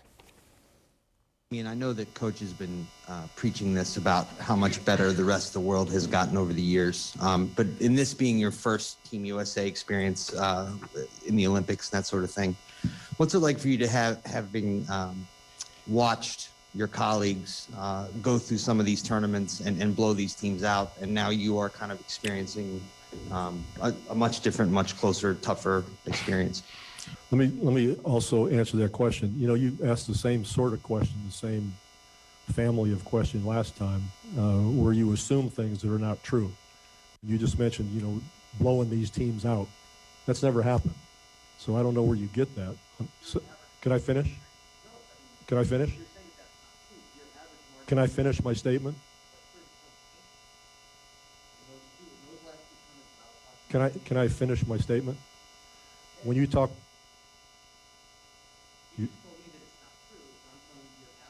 are you going to let me finish my statement or not? So you'll be quiet now while I talk, and then I'll listen to you. When you make statements about in the past just blowing out these other teams, number one, you give no respect to the other teams. And I talked to you last time about the same thing. We've had very close games against 4 or 5 countries in all these tournaments. So the good teams do not get blown out. There are certain games that might happen in one of the tournaments, in the World Championship, the Olympics, where somebody gets blown out. But in general, nobody's blowing anybody out for the good teams. So when you make a statement like that, it's like you assume that's what's going on. And that's incorrect. So that's Greg Popovich, not a happy camper being challenged. Like, I mean, maybe that's the sort of assumption we have of a team like this who have been so unbelievably successful, with the exception of 2004, have won every gold medal at the Olympics since the pros were allowed to play. But even just going back to Rio and some of their results in the group stages in Rio, they started off by properly blowing out China, 119-62, properly blowing out Venezuela, 113-69. But once they were actually up against good opposition, they weren't amazing at the Rio Olympics at times. They beaten Australia by 10 points in another group game. They'd beaten Serbia by just 3 points in another group game. Serbia, second favourites, by the way, going into this year's tournament. And then they beat France by only 3 points. So they had 3 very close-run matches in the group stages at the Rio Olympic Games. But in the final, they beat Serbia by 30 points when it really mattered. So I think that is the key point here. Once these American players actually decide to show up and decide to actually take things seriously, the gold medal should be a foregone conclusion. And I would say that the reaction to them not winning gold would be akin to the reaction of them not winning gold in the 2004 Olympics, where it was just this absolutely stacked team and they end up coming away from Athens with a bronze, which was seen as a national disaster for basketball in the country. With like it was LeBron's first Olympics, for example. You had Carmelo there, you had Dwayne Wade, you had Tim Duncan captaining that side. You had Greg Popovich as assistant coach that year. So maybe there's a few scars from 2004 lingering going into this year's Olympic Games. They're always one of the most fascinating watches. Timmy McCarthy will be commentating on TV, which will make them an even more essential watch over the next couple of weeks. And the fact that they've lost 2 out of their 3 warm-up games in the build-up to this just adds a little spiciness and adds a little bit of narrative before Tokyo. Yeah, the Olympics we are staring down the barrel of the Olympics. Time to get excited for it. It is 8:45 this morning. We'll talk more about that next week, and we're going to have a daily Olympic show coming your way every day at 5 o'clock across all of our social channels. More details of that anon. In the meantime, John Duggan is with us. John, good morning to you. How are you? Good, Ger. No Greg Popovich-style tension in this conversation. Not yet, and not until we get to your tips and the pressure that's ratcheting up. Before we get to that, let's talk a little bit about what happened at Wembley. You've been to World Cup final, you've been to big games, big sports events. What's your experience of what it's actually like to be at these games when it comes to the policing and all that kind of stuff? And what's your general thoughts on what we saw at the weekend? I was absolutely disgusted by what I saw. I couldn't believe what I was seeing when we were relaying the social media clips on off the ball here, and the lax nature of the policing, the complacency, the incompetence from a first world country that is steeped in secure football arrangements for club games, where you go to Tottenham Hotspur and say Chelsea or West Ham fans would be escorted by the police to their section. Then the police would wait and then they would escort them out and there would be no trouble, because there's always that air of trouble. So the complacency just absolutely staggered me. And you've all these gibbers causing mayhem, and it is just, I'm dumbfounded by what I saw, because that's not how you organise a major international final with hundreds of millions of people watching. It was disgraceful. I do think it puts the World Cup bid in doubt. I would agree with what you said yesterday, that really do we want to associate ourselves with this? And whatever about UEFA and England being in UEFA's good books around the Super League, FIFA make the call here. Uruguay and Argentina, there's a romance about it in 2030 because it'll be 100 years since the first World Cup in Uruguay.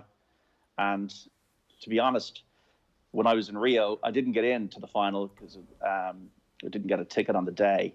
But if you think about Slattery's pub near the Aviva Stadium, that's as far as you would have got in Rio. And there was 16,000 military police.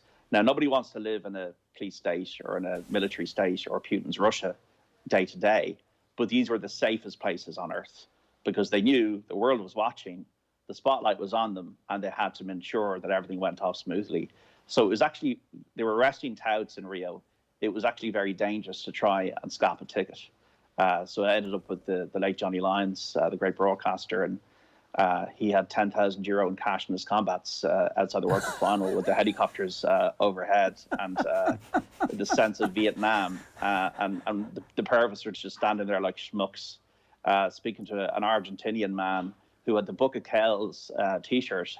He had lineage from Westmeath and his 2 sons, and they were trying to get in as well. Just too dangerous. It was too dangerous for us to try and approach somebody and get a ticket, because we all the atmosphere around FIFA at the time was, having all these arrests, and it presaged what happened then at Rio with the issues with our own, representative, Mr. Hickey, a couple of years later. Then in Russia, once again, massive perimeter. You have not only the police, you have combat troops arriving in about 15 vans earlier in the day. The English fans that were there wasn't a peep out of them, because they knew that if they stepped a second out of line, they'd be in trouble. And even leaving the grounds, if you walk down a hotel corridor, imagine combat police being on either side. That's what happened in Russia. Now, they were extremely friendly, but you don't dare move out of line.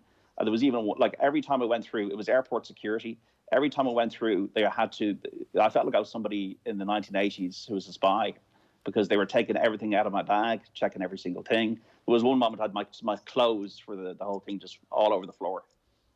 So it was quite embarrassing at times, but they made sure that nothing untoward happened. And it's amazing actually what happened with those Pussy Riot protesters that actually ran onto the pitch, and I think one of them eventually fell mysteriously, seriously ill.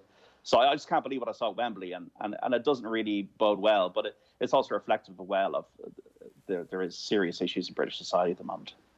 It was really bizarre, and you called it arrogant yesterday, Owen. I think there was certainly an arrogance involved, and it'll be fine. What could possibly go wrong? I mean, once it was clear that England were potentially qualifying for that, then you just make the policing the same way it would be for a derby game between Liverpool and Man United. This is what we're going to do. We're going to make sure that the same amount of police are close and ready to go in case we need it.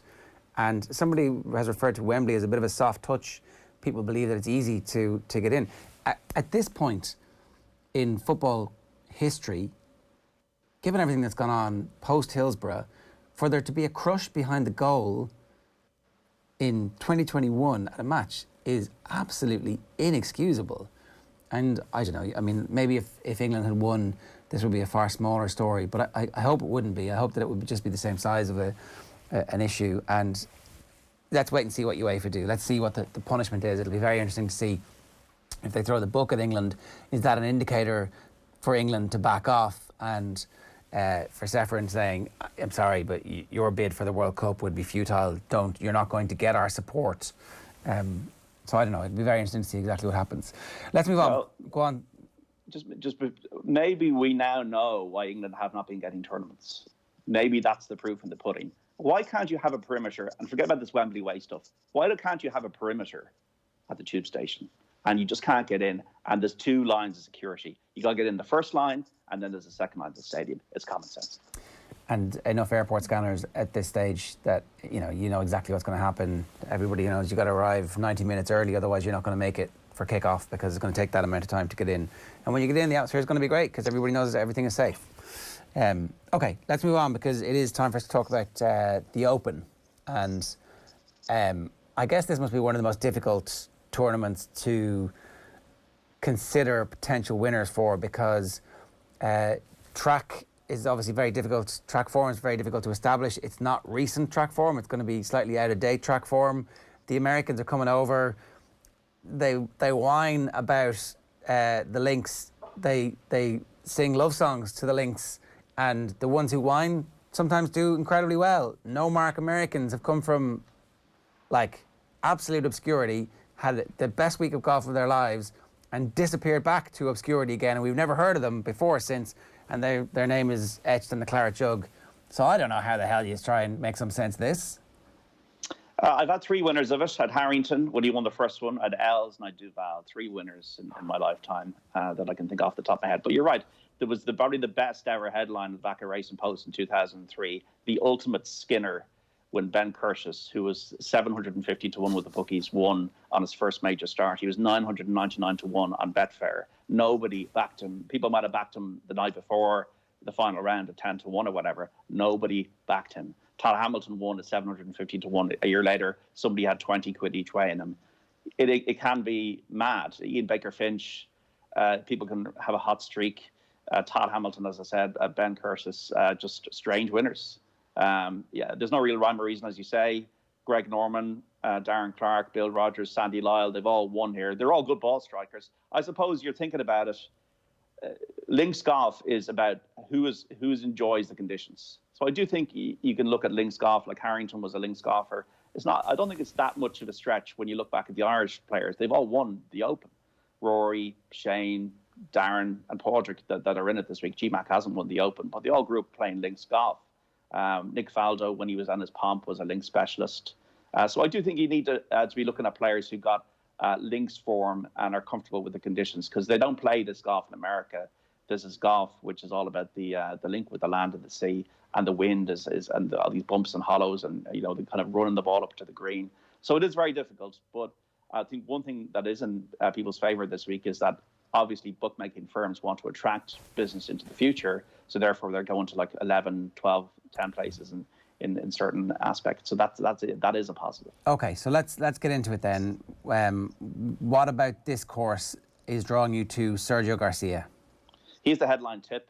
Well, first of all, it's links golf in the Open, right? He has been in 23 times at the Open, 10 top 10s. He is 11-1 to finish in the top 11 this week, 55-1 outright.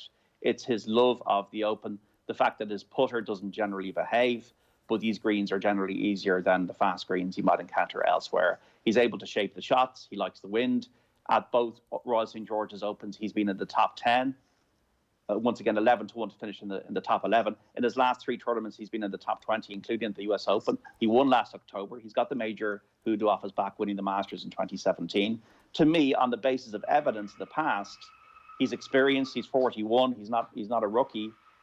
To me, he looks like an overpriced golfer to me at 55-1. That's the rationale there for Sergio. Okay. Sergio's the type of golfer who could have a 3-stroke lead on the final day, and you're still slightly concerned that this might not go his way. You are, and you'd be much more so if he hadn't won the Masters, and even nearly threw away the Masters with those short put misses. But I do think he is a very good driver of the golf ball.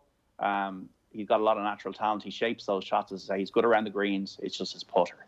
But I do think of all the names in there, with that experience, there's nobody who's got a better record without winning the Open than Sergio. 10 top 10s. Okay, so Sergio's he's gonna give you a run for your money. That's a fiver each way at 55-1. Just for people who are just tuning into this, what's your staking policy? This is a bigger week, obviously, because it's a major, so you're putting a bit more down. The staking policy is house money.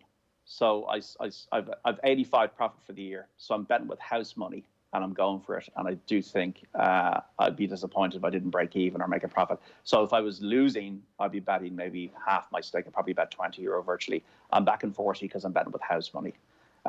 So the way I've kind of done it is I picked 3 lads, and then I've gone breadcrumbing around other players. So the second one is Tyrrell Hatton, no English winner of an Open since 1992. Once again, about the conditions. He's won the Dunhill Links up in Scotland twice. He has cojones. He won the BMW PGA Championship, the biggest event on the European Tour last year. He faced Dan McIlroy at Abu Dhabi earlier this year. He won at a very windy Bay Hill on the PGA Tour. He had a 65 in Scotland last week. He's 33-1 for 4 each way.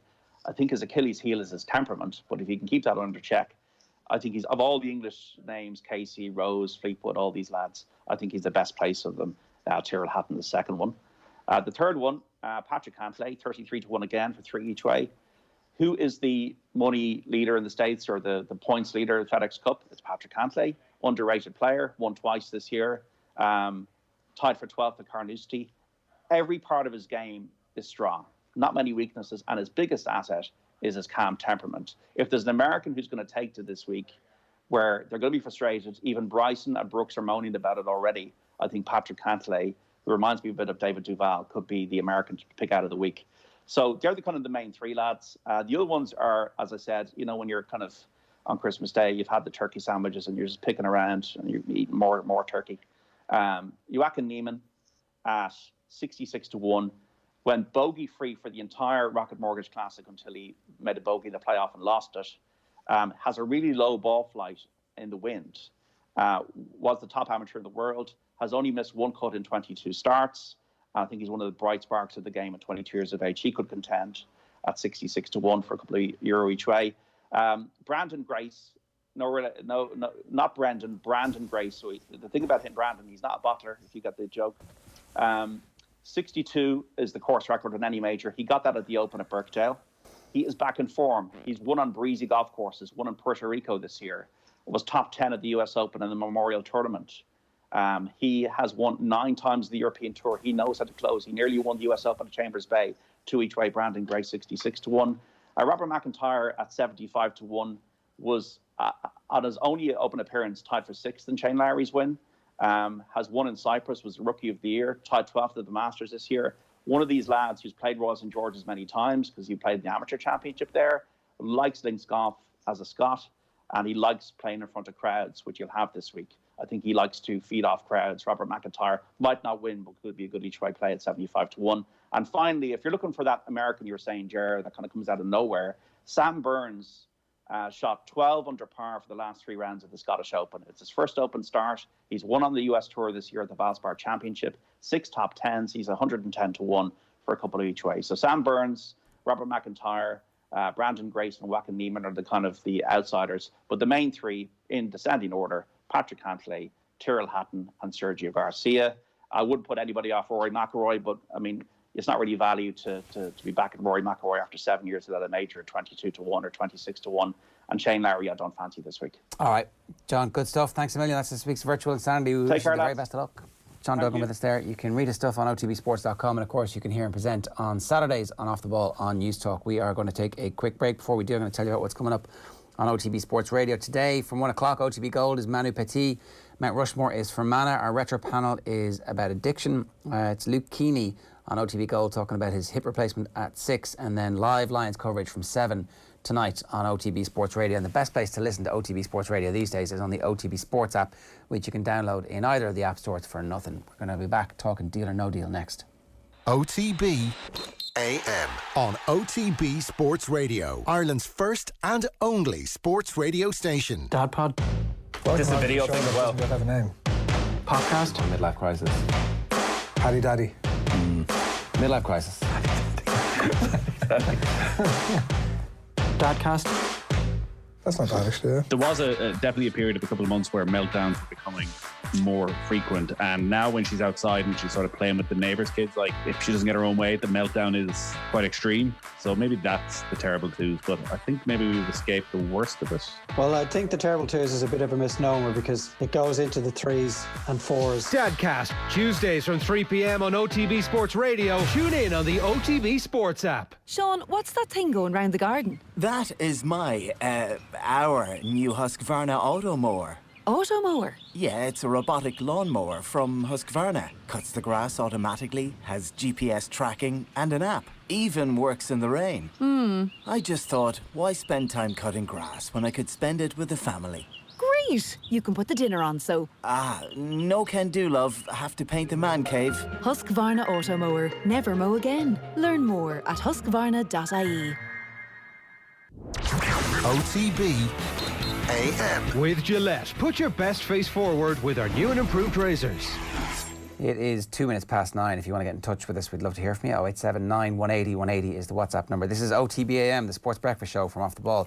The Wexford-Clare game this weekend, have we done too much on the feud between the rival managers, Eoin, or have we not done enough on it? Are we not talking enough about the game, considering how important a game it is? So it's Leinster and Munster hurling final weekend, right? But both those losers from those matches will still be involved in the championship. The game between Wexford and Clare, the losers are out. And it has one of the most interesting hurling stories over the last 5 years in the revitalisation of Wexford as a hurling force, style of play, the emergence of some absolute superstars of the game. And in Clare, there's like Tony Kelly, one of the best hurlers we've ever seen, playing at the peak of his powers, and a lot of other players in that supporting cast, all of whom, well, not all of whom, but many of whom won All Irelands as kids. Like, this is a proper match, and we're talking about Davy versus Lohan, and yet, like, I kind of want a little bit more Davy versus Lohan. What's wrong with me? Well, there's nothing wrong with you. I think everybody could do it a little bit more, Davy versus Lohan. I see Liam Griffin in the Examiner this morning is calling for them to make peace because they will ultimately regret it. When it's too late, when they can't make peace any longer, they will regret not doing so, and he would like to see maybe a handshake. Maybe you can't do a handshake in COVID. Maybe that's just a handy excuse for them to not come together and mend the bridges. But it is, I guess, when you read that column, it is kind of sad what has happened. I know we've done multiple pieces on it in the past. It is fascinating as much as it is sad as well, though, is the only problem. And I guess this is such a high stakes weekend for both teams. what happens. I know David Fitz was on with us a couple of months ago and he said that he is not guaranteed to step down this year, but is this his last game if they lose to Clare? And then similarly with Brian Lohan, where does it leave him if they lose to Wexford? So it's like the provincial finals are obviously the headline attractions from the weekend, but I think this has the most narrative and the biggest potential for drama connected to it. Like Liam Griffin obviously is one of the elders of the tribe of hurling people, and when he speaks everybody should listen, and he's making a very compelling case that it's time for reconciliation. It's a pity that it's got to this level. John Fogarty has done the piece in the Examiner with him. It's a pity it's got to this level. It's really hard to understand how much it got out of hand, but it did, and I'm sure things were done that shouldn't have been done. But you like to think whoever was the instigator would be the first person to say, let's put this behind us for good. You'd love to see them shake hands before and after the match and let it be that way. You like to think they could remember in their own hearts what they stood for and how they stood for it together. It's particularly poignant because Lohan was the man who stood in front of Davy for all his career. Davy was a lucky man to play for Clare because it was only one position. I'm not saying he didn't deserve it, he did, but he was lucky to have Lohan as Lohan was to have him.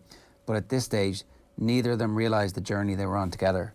And then there's a brilliant picture of the two of them on the sidelines, and Davy's not in focus, Lohan is, but they're there kind of side by side on the touchline, obviously up against each other. And they haven't engaged with each other in 3 games that they've come up since Lohan became the Clare manager in 2019. Yeah, like when you, is there a place in which they actually do reconcile that over the next little while, or will it just be tunnel vision from both men? Because you can kind of see why there's no room for reconciliation at this point, because there's a whole competitive aspect to it that's going on as well. They know that they'll play each other regularly. They'll play each other regularly in the league, and again, it's back-to-back years where they've played each other in the championship. Like for Clare people, I'd imagine this is very sad for people who grew up watching that team in the 90s.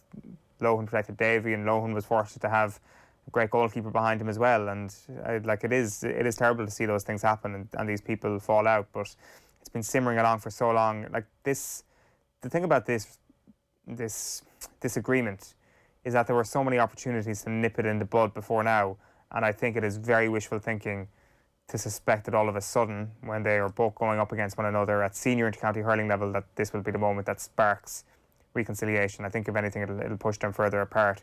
The opportunity was years ago. Like, this has been going on for years and years at this point, and it would have been easier to solve the problems that they had on both sides some time ago rather than now.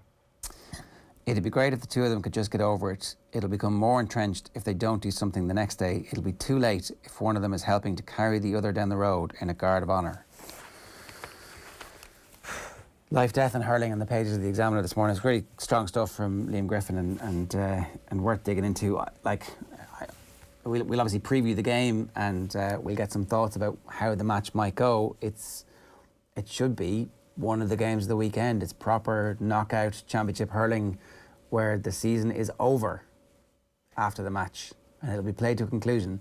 The season is over after that game for somebody. And I think as well, it feels higher stakes than last year because both teams seem to be in a better place than they were last year. I think the way they both crashed out of the 2020 provincial championships was fairly meek, to be honest. I think both teams have been desperately disappointed with how they performed in their games in the provinces, and there was never a sense that they would be able to rebound after they won that game against Wexford for Clare last year. This year, though, there's a sense that whoever wins at the weekend could use it as a springboard to challenge for the All-Ireland later in the year. Like, given how Clare performed against Waterford on the opening weekend, and obviously they'll feel screwed over by the penalty decision against Tip, and given how Wexford performed against Kilkenny. So the stakes are higher than they were in their qualifier match last year, I feel. Yeah, well, look, we'll preview that properly in full detail tomorrow on OTB AM. We know that you're all, you've had just the right amount of football, and we know that none of you are thinking just yet about the return of the Premier League, because you're sitting there, like after a nice meal, your belly's full, there's been a little digestif, and the digestif hasn't worked yet, and you're having the chats, and you're not thinking at all about your next meal. But don't worry, we are. We're never not thinking about your next meal. And it's coming sooner than you think. It's time this morning for Deal or No Deal. I signed for them after the Euros, and after my first day's training I was driving home, I was actually thinking, regretting it, what have I done? Life got walked into a circus. It's amazing, isn't it? Nathan Murphy and Phil Egan are with us. Phil, are you ready for more football? Football. I certainly am. I haven't stopped. I was watching Shamrock Rovers last night, and geez, they nearly did it. We've got Bohemians at the Aviva tomorrow, so football never stops. Football really does. Football never stops. I was thinking more of the incessant gossip around transfers and the soap opera of the Premier League.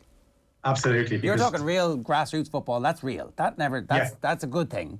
The stuff that we're talking about is whether or not Raphael Varane is worth 20 million or 80 million, 50 million. Maybe we'll reach in the middle, but at 50 million. But yeah, certainly whoever signs him has got themselves a good defender. Yeah, and there's a bit of panic, obviously, when the transfer market starts moving a bit. Obviously, it was pretty much on hold during the Euros. But now what happens is you see a rival club go to sign someone and you start to freak out going, why aren't we doing anything?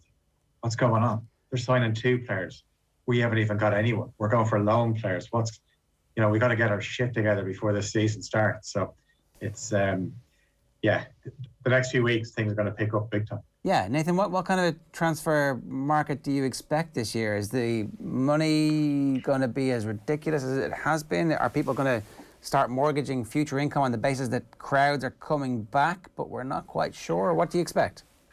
Well, the Premier League seems to somehow be bulletproof that everything that has gone on in the world over the last 18 months.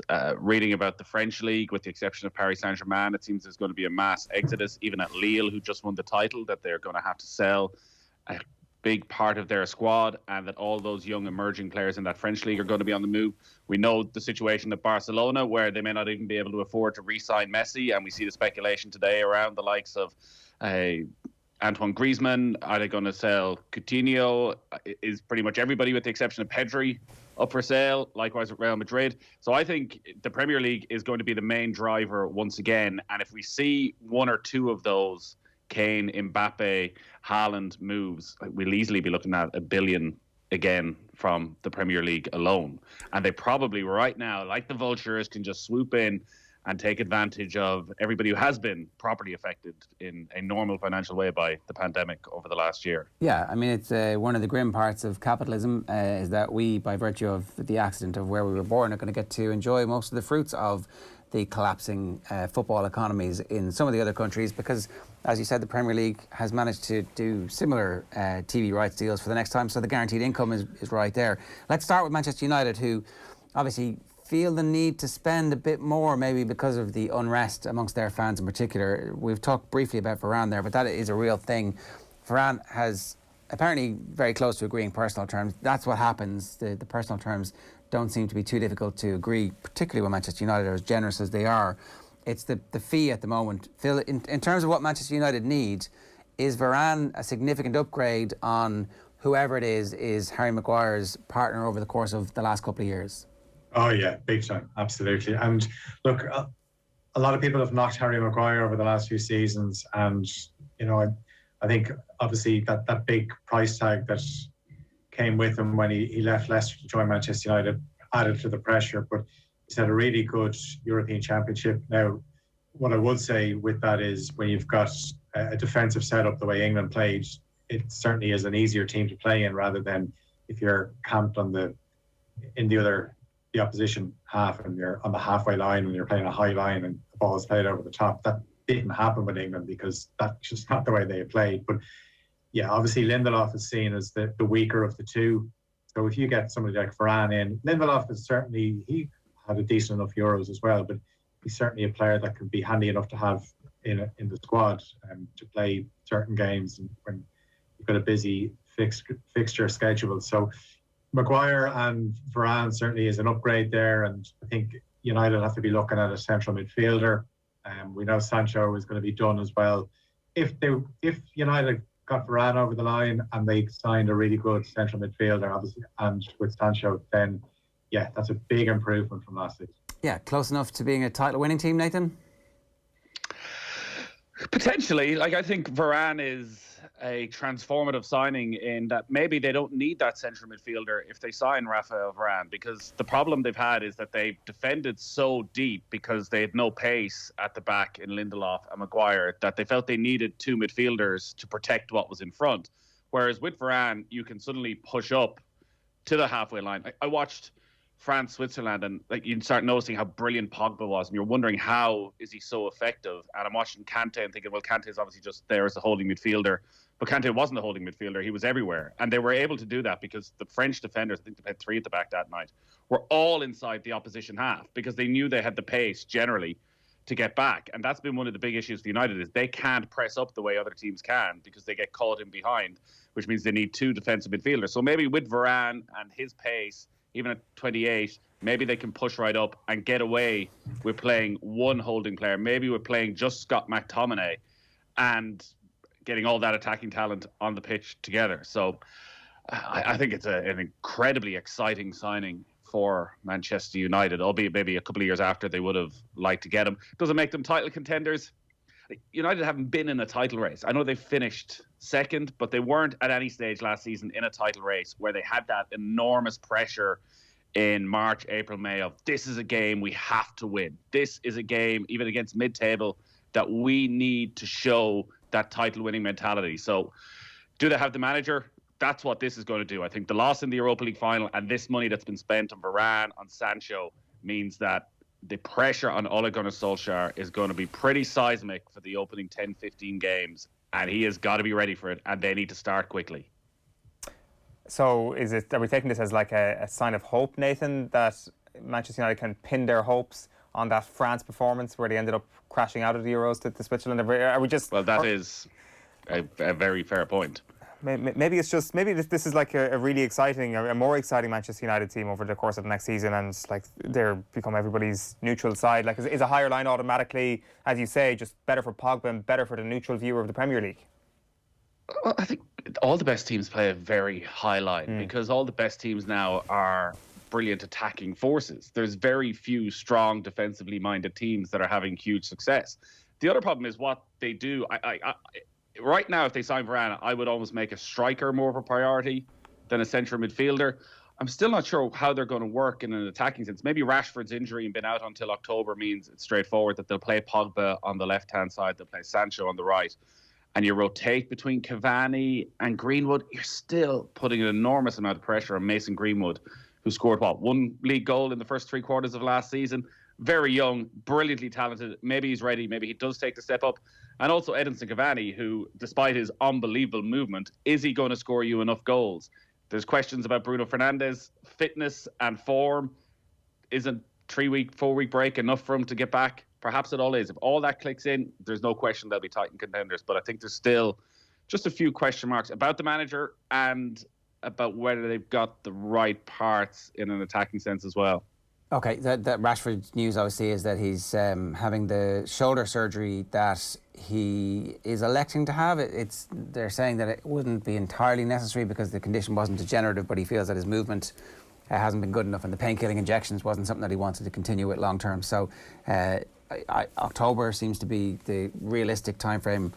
Obviously Manchester United have a long history of telling us that players are out for a long time and then they come back 4 to 6 weeks in advance of that. So we'll wait and see exactly how long he's out for. Do you expect Manchester United to sign anybody else, Phil, or is the two big signings enough? And actually some of those younger players who they've signed kind of slightly off Broadway over the last couple of years coming through? Yeah, I think they need to sign a central midfielder, because I think if they sign somebody like a Wilfred Ndidi, then that's your one holding midfielder. You don't have to play McTominay and Fred. You play somebody that can play that role on his own and has obviously done it in the Premier League. And I wonder, with Samari going to Leicester, does that mean that they're bracing themselves for a big bid for Ndidi? And Samari, by the way, looks like a really shrewd bit of business from Leicester, who have obviously brought in Daka as well. They do this, but I think the French market is where you go, where you can get real value. And obviously Samari was part of that Lille league-winning team. So he's a holding midfielder, is he? He's a holding midfielder. He's definitely a player that they've signed for just over 20 million euro. And you could see him maybe in a few years being valued at 50 or 60 million. Again, just the way Leicester do business is so good. Okay, let's move on because Erling Haaland. Chelsea have been warned they're facing mission impossible as they're preparing a monster bid for Haaland. Essentially, we believe that there is a release clause which will be triggered next summer, around about 70 million. So what the big clubs are saying to Dortmund is, we'll pay you twice now what you're going to get next year, and you need to decide, is the bird in the hand literally worth two in the bush? It's very difficult to know what to do if you're in Dortmund's situation. They've obviously just cashed in on the Sancho investment that they made, which obviously is huge for them, and they don't really need the money. But at the same time, are they going to win the Champions League? Are they going to win the Bundesliga this year? That's what they must be looking at. So on a traditional deal or no deal, 0 to 10 scale here, Phil, what's the possibility that Haaland isn't playing for Dortmund at the end of this transfer window? Ooh, I think he is going to be playing for Dortmund. So do I have to go low? That's a 10 out of 10. You think he's going to be playing for Dortmund? We'll maybe say 9 out of 10. We won't make it a dead cert. But I think I'd be very surprised if they sold Sancho and Haaland in the same window. And also as well, next season, next summer, I know you mentioned the release clause, but if they've got a load of clubs coming after them, does that really matter? Because it becomes a bidding war, surely. I don't know. I think that if you know the price is the price and the price is fixed, ultimately Haaland gets to pick. I don't know. The nuances of that are going to be very interesting to see if they play out. Nathan, what's your take on this? Again, in the current financial climate, it's very hard to turn down 150 million, knowing what we think is that you're only going to get 75 million in 12 months' time. But Erling Haaland, it seems to be a once-in-a-generation player, and maybe you have him right now and he wins you that Bundesliga title. And what is that worth to the club? Maybe he can win you a Champions League title and all that is worth.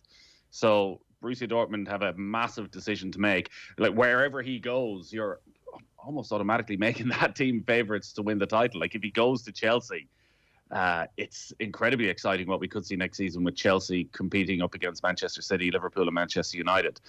He's certainly enjoying it, Haaland. You get the sense he's loving the attention that is there at the moment. Chelsea, it seems, are the favourites, with Manchester City focused on Kane. Unless Manchester United are for once doing their business quietly in the background and are working away on something, it does seem as though Chelsea are the only option.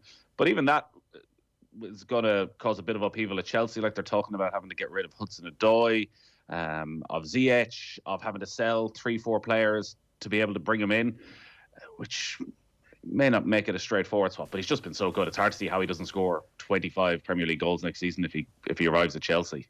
Would they swap Timo Werner and some cash for him, maybe? Or would that increase the price at this stage? These swap deals never actually seem to happen, do they? They are the perfect paper talk of, yes, we're going to hand over 3 players in return for this guy. It's very Football Manager. In reality, it rarely seems to happen. But maybe if you bring him in, you can sell Timo Werner back to one of the clubs in Germany for 40 million and you're happy out. I don't know if anybody's going to spend any money on Timo Werner just until he recovers some form, and maybe they need to loan him out to do that. Okay, so where would you like to see him? I mean, both of you obviously. I need you to park your club allegiances as a pretend neutral. Where would you most like to see Erling Haaland play football? I don't want to see him at Manchester City. I think Kane, Haaland, Mbappe, any of them ending up at Manchester City is going to make life very difficult for everybody else. So if he ends up at Chelsea, Chelsea will be a force and we should get a good title race next season. Okay. Is it too greedy to suggest that we could do better than a 2-horse race? Nathan, I guess we're talking about the Champions League winners here. Even without him, are we not already saying that it's going to be a 2-horse race? Or I'm getting sounds here that maybe you're not putting them in that bracket already. Where do all the goals come from? Unless Timo Werner, suddenly transforms and starts taking his chances. He does feel he's in that Morata sort of space of the head drops quite quickly. The confidence levels may never get to where you want to be for a real top level striker. So City are just so strong. they were so comfortable last season.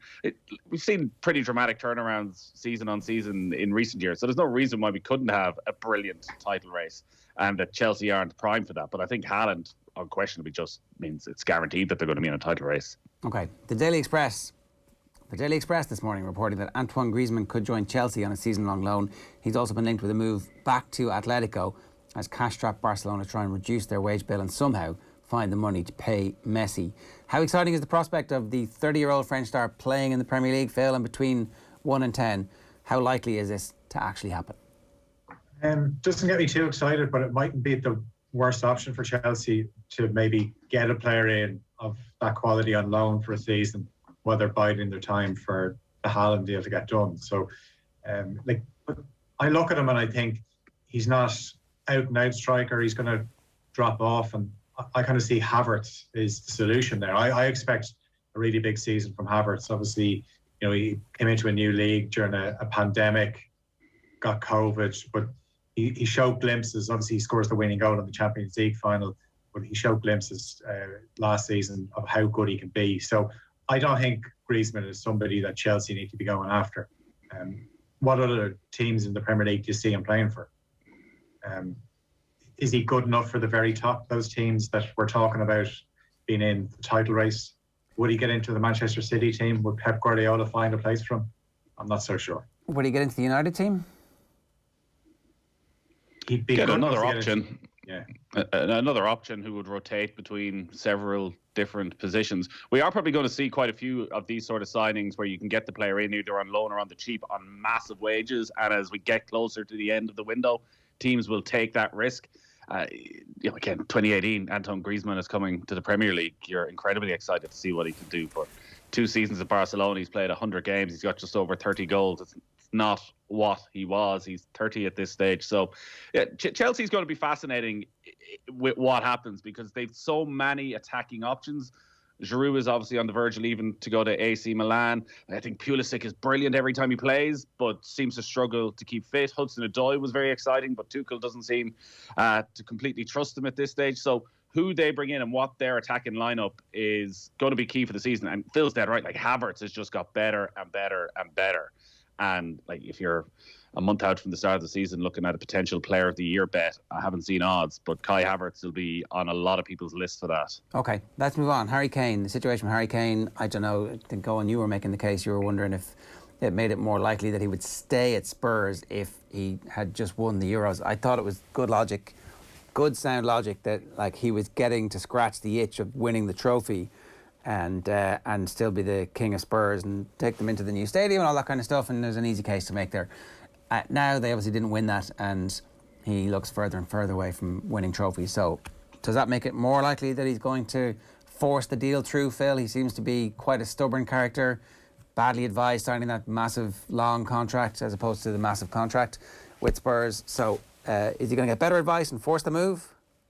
Yeah, well, I wonder as he was doing his lap around Wembley the other night, applauding the fans yet again without the prospect of going up to get a winner's medal, did he think, I'm just done with this. I'm just fed up and lose.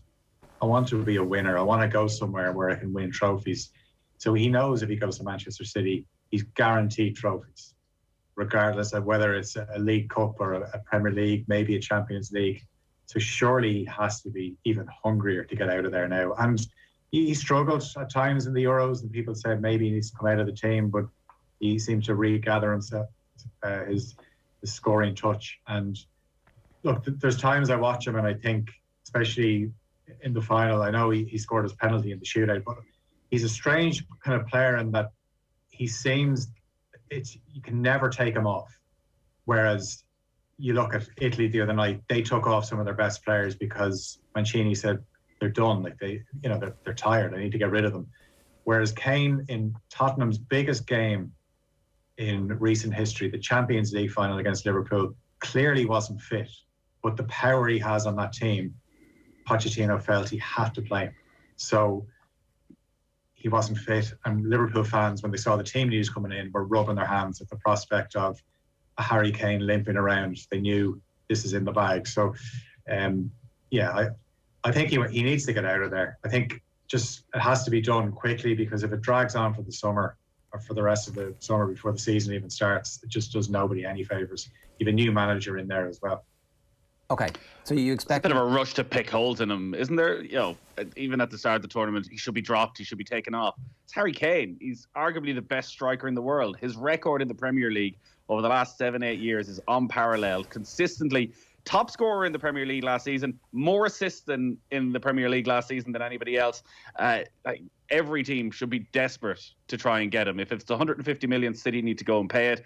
The appointment of Nuno as manager, you can't see how that would entice Harry Kane to stay at Tottenham. It's not a big name coming in who's going to think, all right, maybe I will finally get that trophy at Tottenham. That is highly unlikely to happen with Nuno there. It's just, does Daniel Levy put the foot down? There's that added complication. I think it's our first live game and off the ball is Spurs against Manchester City. That Daniel Levy, above all else, does not want Harry Kane playing in that match for Manchester City against Tottenham, which means maybe a deal can't go through till after the season started and suddenly you played 4 or 5 games and Harry Kane is still a Tottenham player and maybe you can somehow convince him to stay.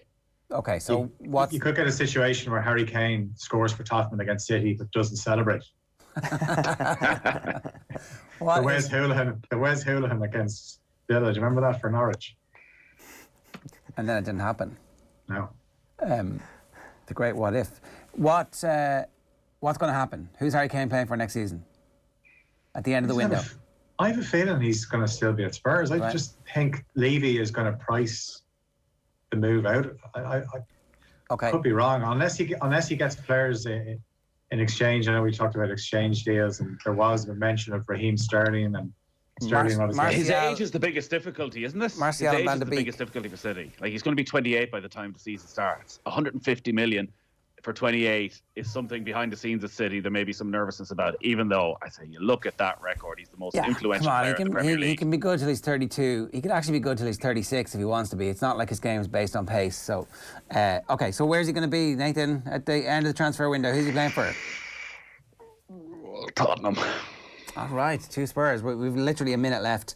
Eoin, the question here is, how confident do you feel as an Arsenal fan heading into the new season? Oh, massively. I think it is going to be a hugely successful season. I cannot wait to watch All or Nothing, the Arsenal edition. It is going to be the season of our lives. I am so buzzed that that's the end. I'm looking forward to Mikel Arteta chatting shit about William Saliba or chatting shit to him on Zoom, and I don't know, Aubameyang and Lacazette. Oh, well, there was great footage for it last night, wasn't there? Yeah. First game of the season for Arsenal, up against a Burnian, goalkeeping shocker, beaten by Hibs. Oh, yes. This is trapdoor stuff. They've been flirting with the trapdoor for a while. Like, the fact that Aston Villa had the temerity to come along during the summer and say, yeah, we fancy getting Emile Smith-Rowe. I'm like, the cheek of you, Villa. I mean, know your place. But then I'm like, so why wouldn't, if you're Emile Smith-Rowe, you go, I can play with Jack Grealish every week. I can play with Jack Grealish. Maybe Jack Grealish stays if Smith-Rowe comes. Like, imagine that talent. Well, that's what I was just about to say. Club going places. That's what I was just about to say, going one way. That was literally my point, but thank you for making it for me. OTB AM brought to you by Gillette. Good morning. Start with Gillette. Put your best face forward. Their new and improved razors. My thanks to Phil and Nathan for being part of the first of the Deal or No Deal of the new season. The new Premier League season is officially here. You blinked and you missed the off-season. Don't worry, we've got you covered. 9:32 this morning. We're going to hear from Keith Wood on tomorrow's show, reacting to the Lions against South Africa A. We'll have much more from 7:30. A reminder, you can subscribe to the OTB AM podcast so you never miss a thing. Turn on your notifications in the OTB Sports app and we'll ping you every time that we have a new episode up. Right now we're bringing you ESPN journalist Gabriele Marcotti, who's one of the latest voices to share their stories about the crowd trouble at the Euro 2020 final. There is more to discuss when it comes to the Euros. We talked a lot about England yesterday, not too much about the actual champions in Italy. So to do so, very happy to say, we have Gabriele Marcotti on the line. Gab, how you doing? Thanks for the time. Great, thanks for having me on. It was a brilliant game, we should say, on Sunday, by the way, wasn't it? Thoroughly absorbing right from the off. I thought so. I thought it was interesting to see, since we want to talk more, you said we want to talk more about Italy, how, having taken, they say there's that Mike Tyson quote about everybody having a plan until they get punched in the face. And Mancini goes out there with his plan and gets punched in the face, metaphorically, after 2 minutes with a Luke Shaw goal. And little by little, Italy worked their way back in. And he makes substitutions moving Insigne into central position, sending on Berardi as well, to really go and and obviously taking off Immobile, to go and moving to that diamond to kind of give themselves get themselves back into the game, create a bunch of chances, get the equalizer, and really I thought they were on top most of the rest of the way. Now, we don't want to go down the England route because you guys have talked too much about England, but I'm sure some people will say, well, was it Mancini being clever, or was it Southgate kind of being piss poor and, offering a rerun of 2018 against Croatia? And where are you on that spectrum? I think both things can be true. But the one thing, I have trouble criticizing Southgate because I really like him as a person. I've said many times, though, he's a far better person than he is a football manager. He stayed true to his ideals of setting up uber defensively in this tournament, went even further in the final by adding Kieran Trippier and taking off one other attacking player. And look, if you want to play games where, you go out and you defend yourself you defend with 8 men, and I'm adding Mason Mount to that because all he was asked to do is basically go and press the Italy midfield and just attack with, Harry Kane and Raheem Sterling and nobody else when, you've got Sancho and Foden and Grealish and God knows what else on the bench. And, that's your call. I think it's wrong. I think the fact that he did it because he saw that France won a World Cup playing essentially that day. Well, that way. Well, the big difference, of course, is that France had Mbappe and the 2018 version of Griezmann and Paul Pogba setting them up in midfield, and England didn't. On Mancini, so I take your point on the substitutions on the night. Big picture, what has he done so well over the last couple of years? Because I think everybody is well aware at this stage, Italy were not at the World Cup in 2018, which was just an unthinkable low ebb for a country like Italy. So big picture, what's Mancini done here, Gab? So I think big picture, there's really two things that spring to mind. One is, I know it's a cliche, and when teams go and win, obviously everybody gets along and it's a band of brothers. But literally every Italy player you talk to emphasize that point over and over again. So I tend to believe them. He really created a tremendous group of players who trusted each other, who got along with each other. There was zero controversy over playing time, even when, things got a little wobbly, even when people lost their place, like Berardi or Florenzi relative to the first game, like Locatelli as well. That was obviously really, really big. And I think the other thing, though, more practically on the pitch, is Mancini looked around and said, all right, what works in modern football? What kind of football do the best teams, the ones we admire, the most successful ones, what kind of football do they play? And they play like Manchester City, or they play like Bayern Munich, or they play like Liverpool. They demand the ball. They want the ball. When they do defend, they defend high up the pitch to try to get it back. They're aggressive, and they try to get as many of their talented players on the pitch as possible. Kind of the opposite, come to think of it, of the Gareth Southgate approach. Now that works at club level, but he said, let's try to do this with a national team. We have an opportunity here because we don't have that many superstars right now. We have a situation where maybe for the first time in their history, Italy's best players were in central midfield, their most talented players, not up front and not at the back. Obviously, Bonucci and Chiellini were great players, and they were great again in the tournament, but they're also very old. He did it. He bought into it. He found a way to do it. Obviously, now Italy are 34 games undefeated, one away from the record. And then this is very significant because this isn't part of Italian football culture. It's not how Italy went and, won the 4 World Cups that Italy did win beforehand. Italy always won, as you know, by counterattacking well, by having outstanding individuals who could create something out of nothing, usually up front, by playing on the break, by defending deep and defending stout. And he realized that Italy were not equipped to do that, certainly not for 90 minutes. And he chose a different way of playing, and people bought into it. And people loved it, and people had fun, and they were courageous. And they played, they played with no fear. And that's something that we hadn't seen from the Italy national team in a long time. I mean, I'll tell you what, Italy won the World Cup in 2006. I thought they played very good football, but they played with fear. They used that fear to motivate them, but they were certainly not a carefree team. And they were world champions. So it's not that one way of playing is good and one way of playing is bad. It's that Mancini was able to introduce a new way of playing and was able to get results with it.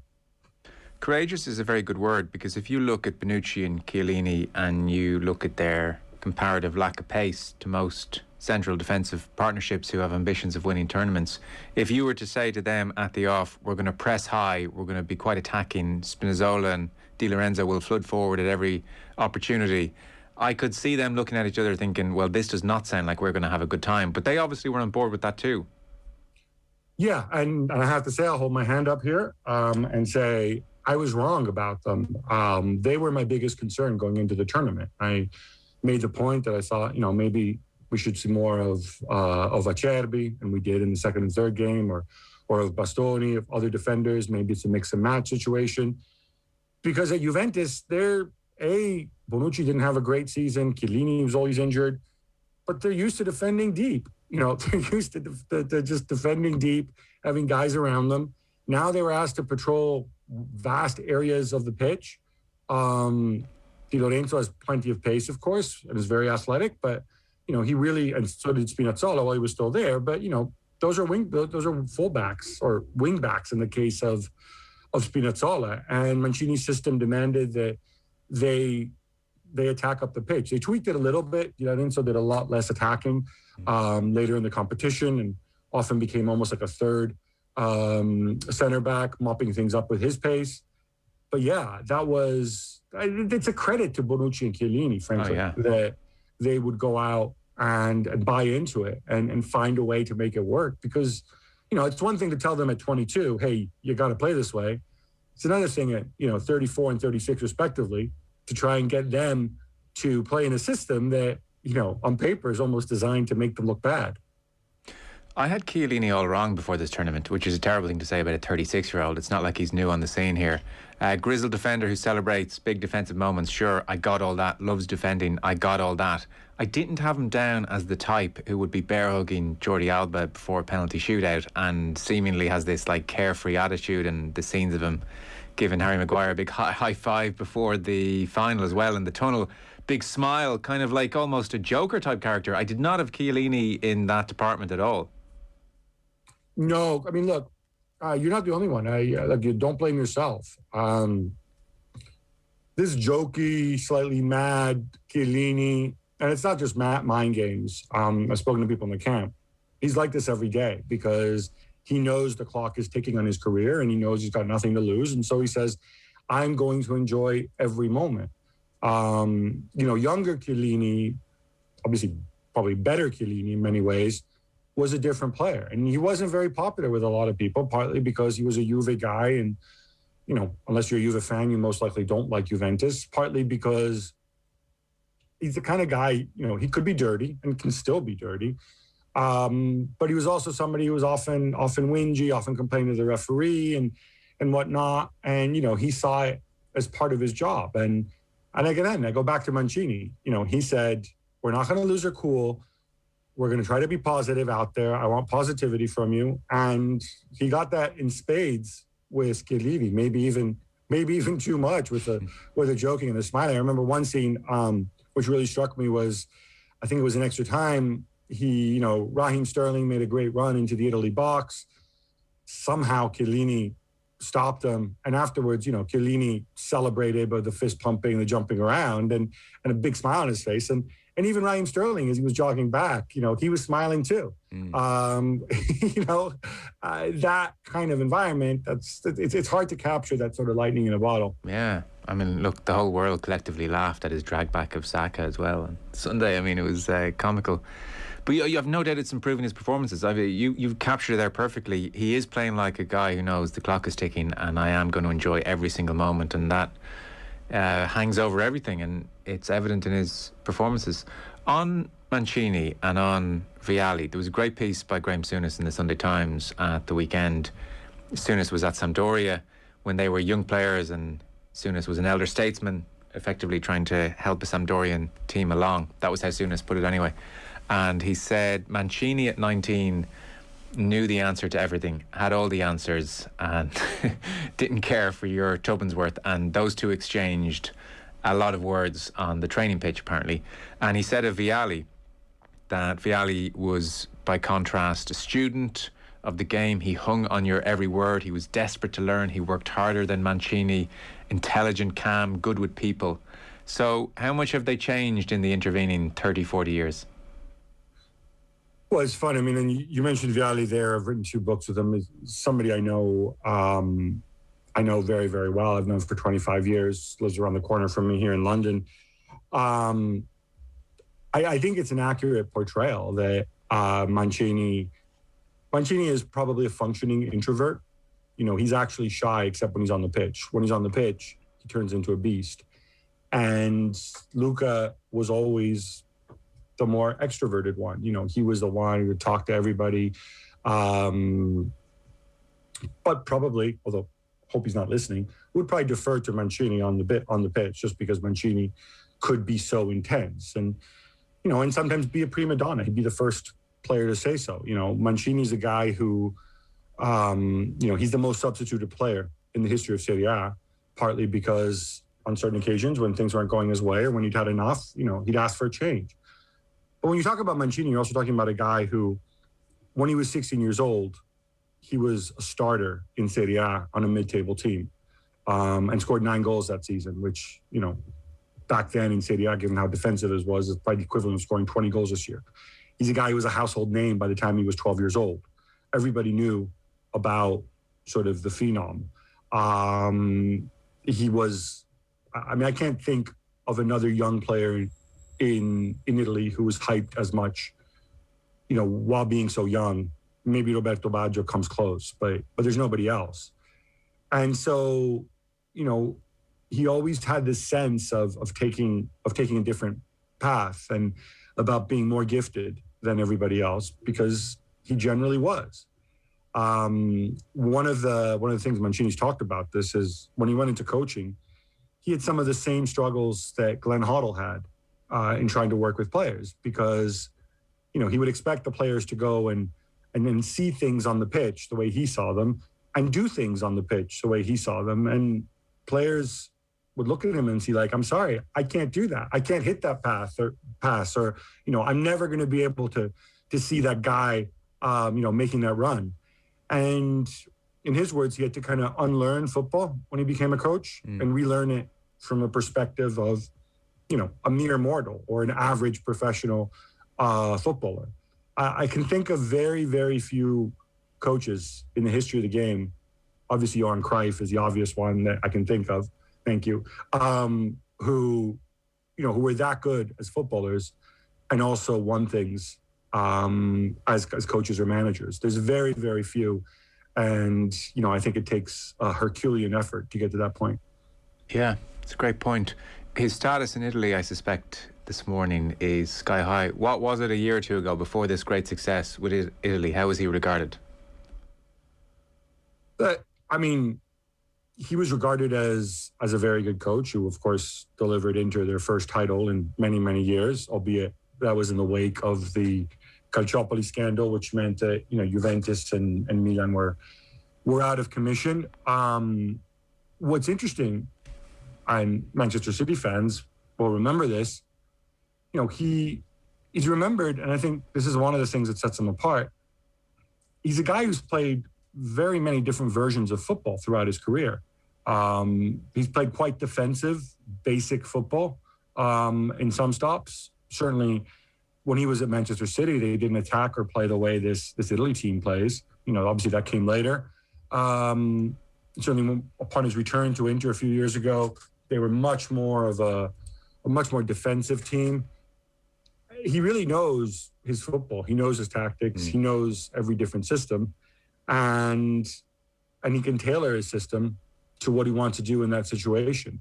He's a tremendous coach that way, and he's been successful playing different systems and with different approaches, different philosophies. And then again, I think that's a real credit. He did it with attacking football this time, and maybe in a few years he'll do it with defensive football.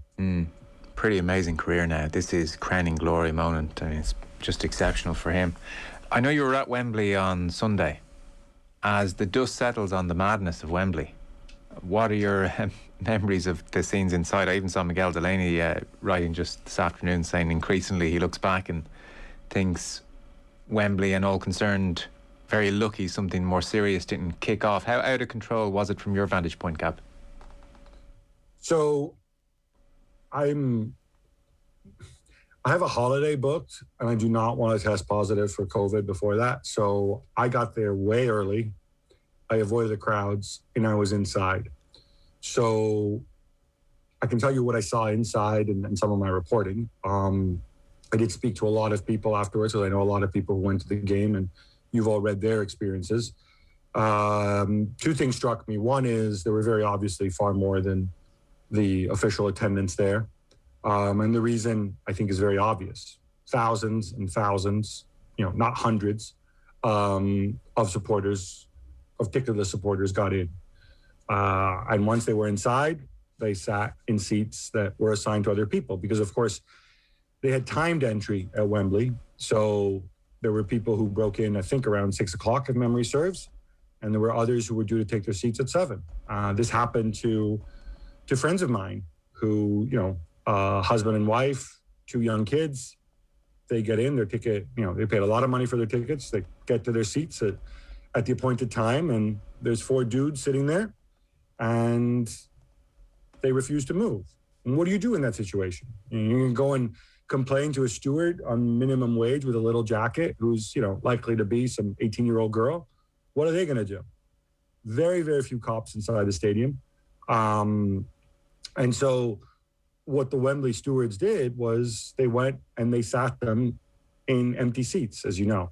And again, at that point, all this COVID, social distancing, all that crap goes out the window. There's empty seats there because you had social distancing. Well, you had social distancing for a reason, because, you have the highest infection rate in the world in England right now. So, that goes out the window. That was an absolute shambles. And I really hope there is an inquiry and people are held to account. On a personal level, I don't like the fact that, a Wembley spokesman talks to my ESPN colleagues and issues a statement, around 6:30 and says, oh, there was an incident with fans trying to get in, but, there was no security breach and no ticketless fans are inside the stadium. I'm sorry, man. You're like the Iraqi Minister of Information. You, sir, are a liar. And whether you're willingly lying, whether you're doing it, because that is the bunk information you were given by your bosses, who are too chicken crap to come out and even have the balls to say, we're still investigating what's going on. We want to ascertain the facts first. That's simply unacceptable. I want names. I want people to come out. This country obviously has a history of terrible things happening at stadiums. And I know Wembley's not Hillsborough, but there's no telling what might have happened. As far as the stuff happening on Wembley Way, I watched the videos like you did. I am a bit shocked, but maybe I shouldn't have been, because similar scenes happened before the Denmark game and the Germany game. And, I accept there is a portion of the support that will always behave this way. I didn't think they would do it. I could see them doing it on away trips, because I've seen them doing it on away trips. Didn't quite expect that they would do it, in their home where they live. But even then, I got to take it back to the police. I can't deal with the police continually saying about how clever they are and how safe their stadiums are. And we've got this wonderful football intelligence. And look, we stamped out hooliganism or whatever. Because you know what? On the day, you weren't there. And on the day, a lot of people were scared. A lot of bad things happened. A lot of worse things could have happened. And you need to do a full inquiry as well. You're very good at going to people at the Sarah Everard vigil and taking candles off of middle-aged women and threatening to arrest them and carting them away. How about you man up and go and deal with it? And don't tell me that there were 300. The minimum security requirement was 300 police and there were 450. You know what? Maybe you're not that smart. Maybe 450, maybe that shouldn't be the minimum security requirement. Maybe all your clever people or experts in crowd control got that one wrong. How about you come out and own it? How about you come out and say, we done screwed up? You know, because you can't just come out and say, there was a situation and we dealt with it. What the hell did you deal with? I mean, I'm sorry if I get a little annoyed, but, you know, I feel for all the fans who were there, whether they were supporting England or Italy. I feel for the other fans who went up and didn't have tickets and just thought that they would soak up the atmosphere peacefully and have a drink on Wembley Way, because these guys screwed it up for everyone. I think your anger is well placed, to be honest with you. The whole thing was a thundering disgrace and could have been so much worse. And a few thoughts. This is a country very practiced in hosting big games, so there shouldn't have been any issue. Secondly, it was obvious even to me sitting in Dublin, just looking at my phone early on, and I mean early on, that London was bubbling and not going in the right direction. So even if they were under-resourced, how they didn't pull in extra resources by 5, 6, 7 o'clock is beyond me. Simon Cooper described the tube station after the game, and it was anarchy, and trying to get home was crazy. And again, COVID was the least of your problems, but it was a super spreader type situation in that tube station. And there was just this air of lawlessness, which must have been terrifying for a bunch of people, like your friends. What do you do when someone is in your seat? I mean, do you confront them? Some people did confront, and that led to messy scenes. I mean, a few of the journalists have made the point that if Luke Shaw hadn't scored early and just lifted the mood and almost proved the great distraction, things could have got ugly. And then the other obvious point, going back to your opening point, is if there had been a capacity crowd at Wembley, then things would have been a whole lot more serious. They are incredibly lucky there was not a capacity crowd there. No, they locked gates while people were coming in. They got this all wrong, and there were shades of this, again, just a couple days earlier against Denmark, and 10 days earlier against Germany. And this is important because we've all come through a 16 months nightmare, which isn't over yet. And in these situations, we've had to put our trust in our governments and our trust in authority and trust that they made the right decisions. And maybe some were right, some were wrong, I'm sure they were mostly made in good faith. But there has to be accountability to go with it, because when there is no accountability, when there are essentially cover-ups, that's when you lose faith in authority. You know, why do I have to go listen to some dude just because he has a badge if I don't trust him? You know, that's when things break apart. And that's why I expect, and maybe I'm naive, but I have faith that there will be a serious inquiry into this. This is not a political thing. It's not a Tory Labour thing or whatever. You know, it wasn't Boris Johnson in charge of the logistics, but there has to be accountability. And, you know, while it's very important to go and have a debate, all these other debates that have been happening, people in Italy are incensed that the players took off their medals, their silver place medals. Many of them, as soon as they got them, they thought that was disrespectful. Fine, let's have a debate over that. The talk of racism and visiting number 10, obviously hugely important.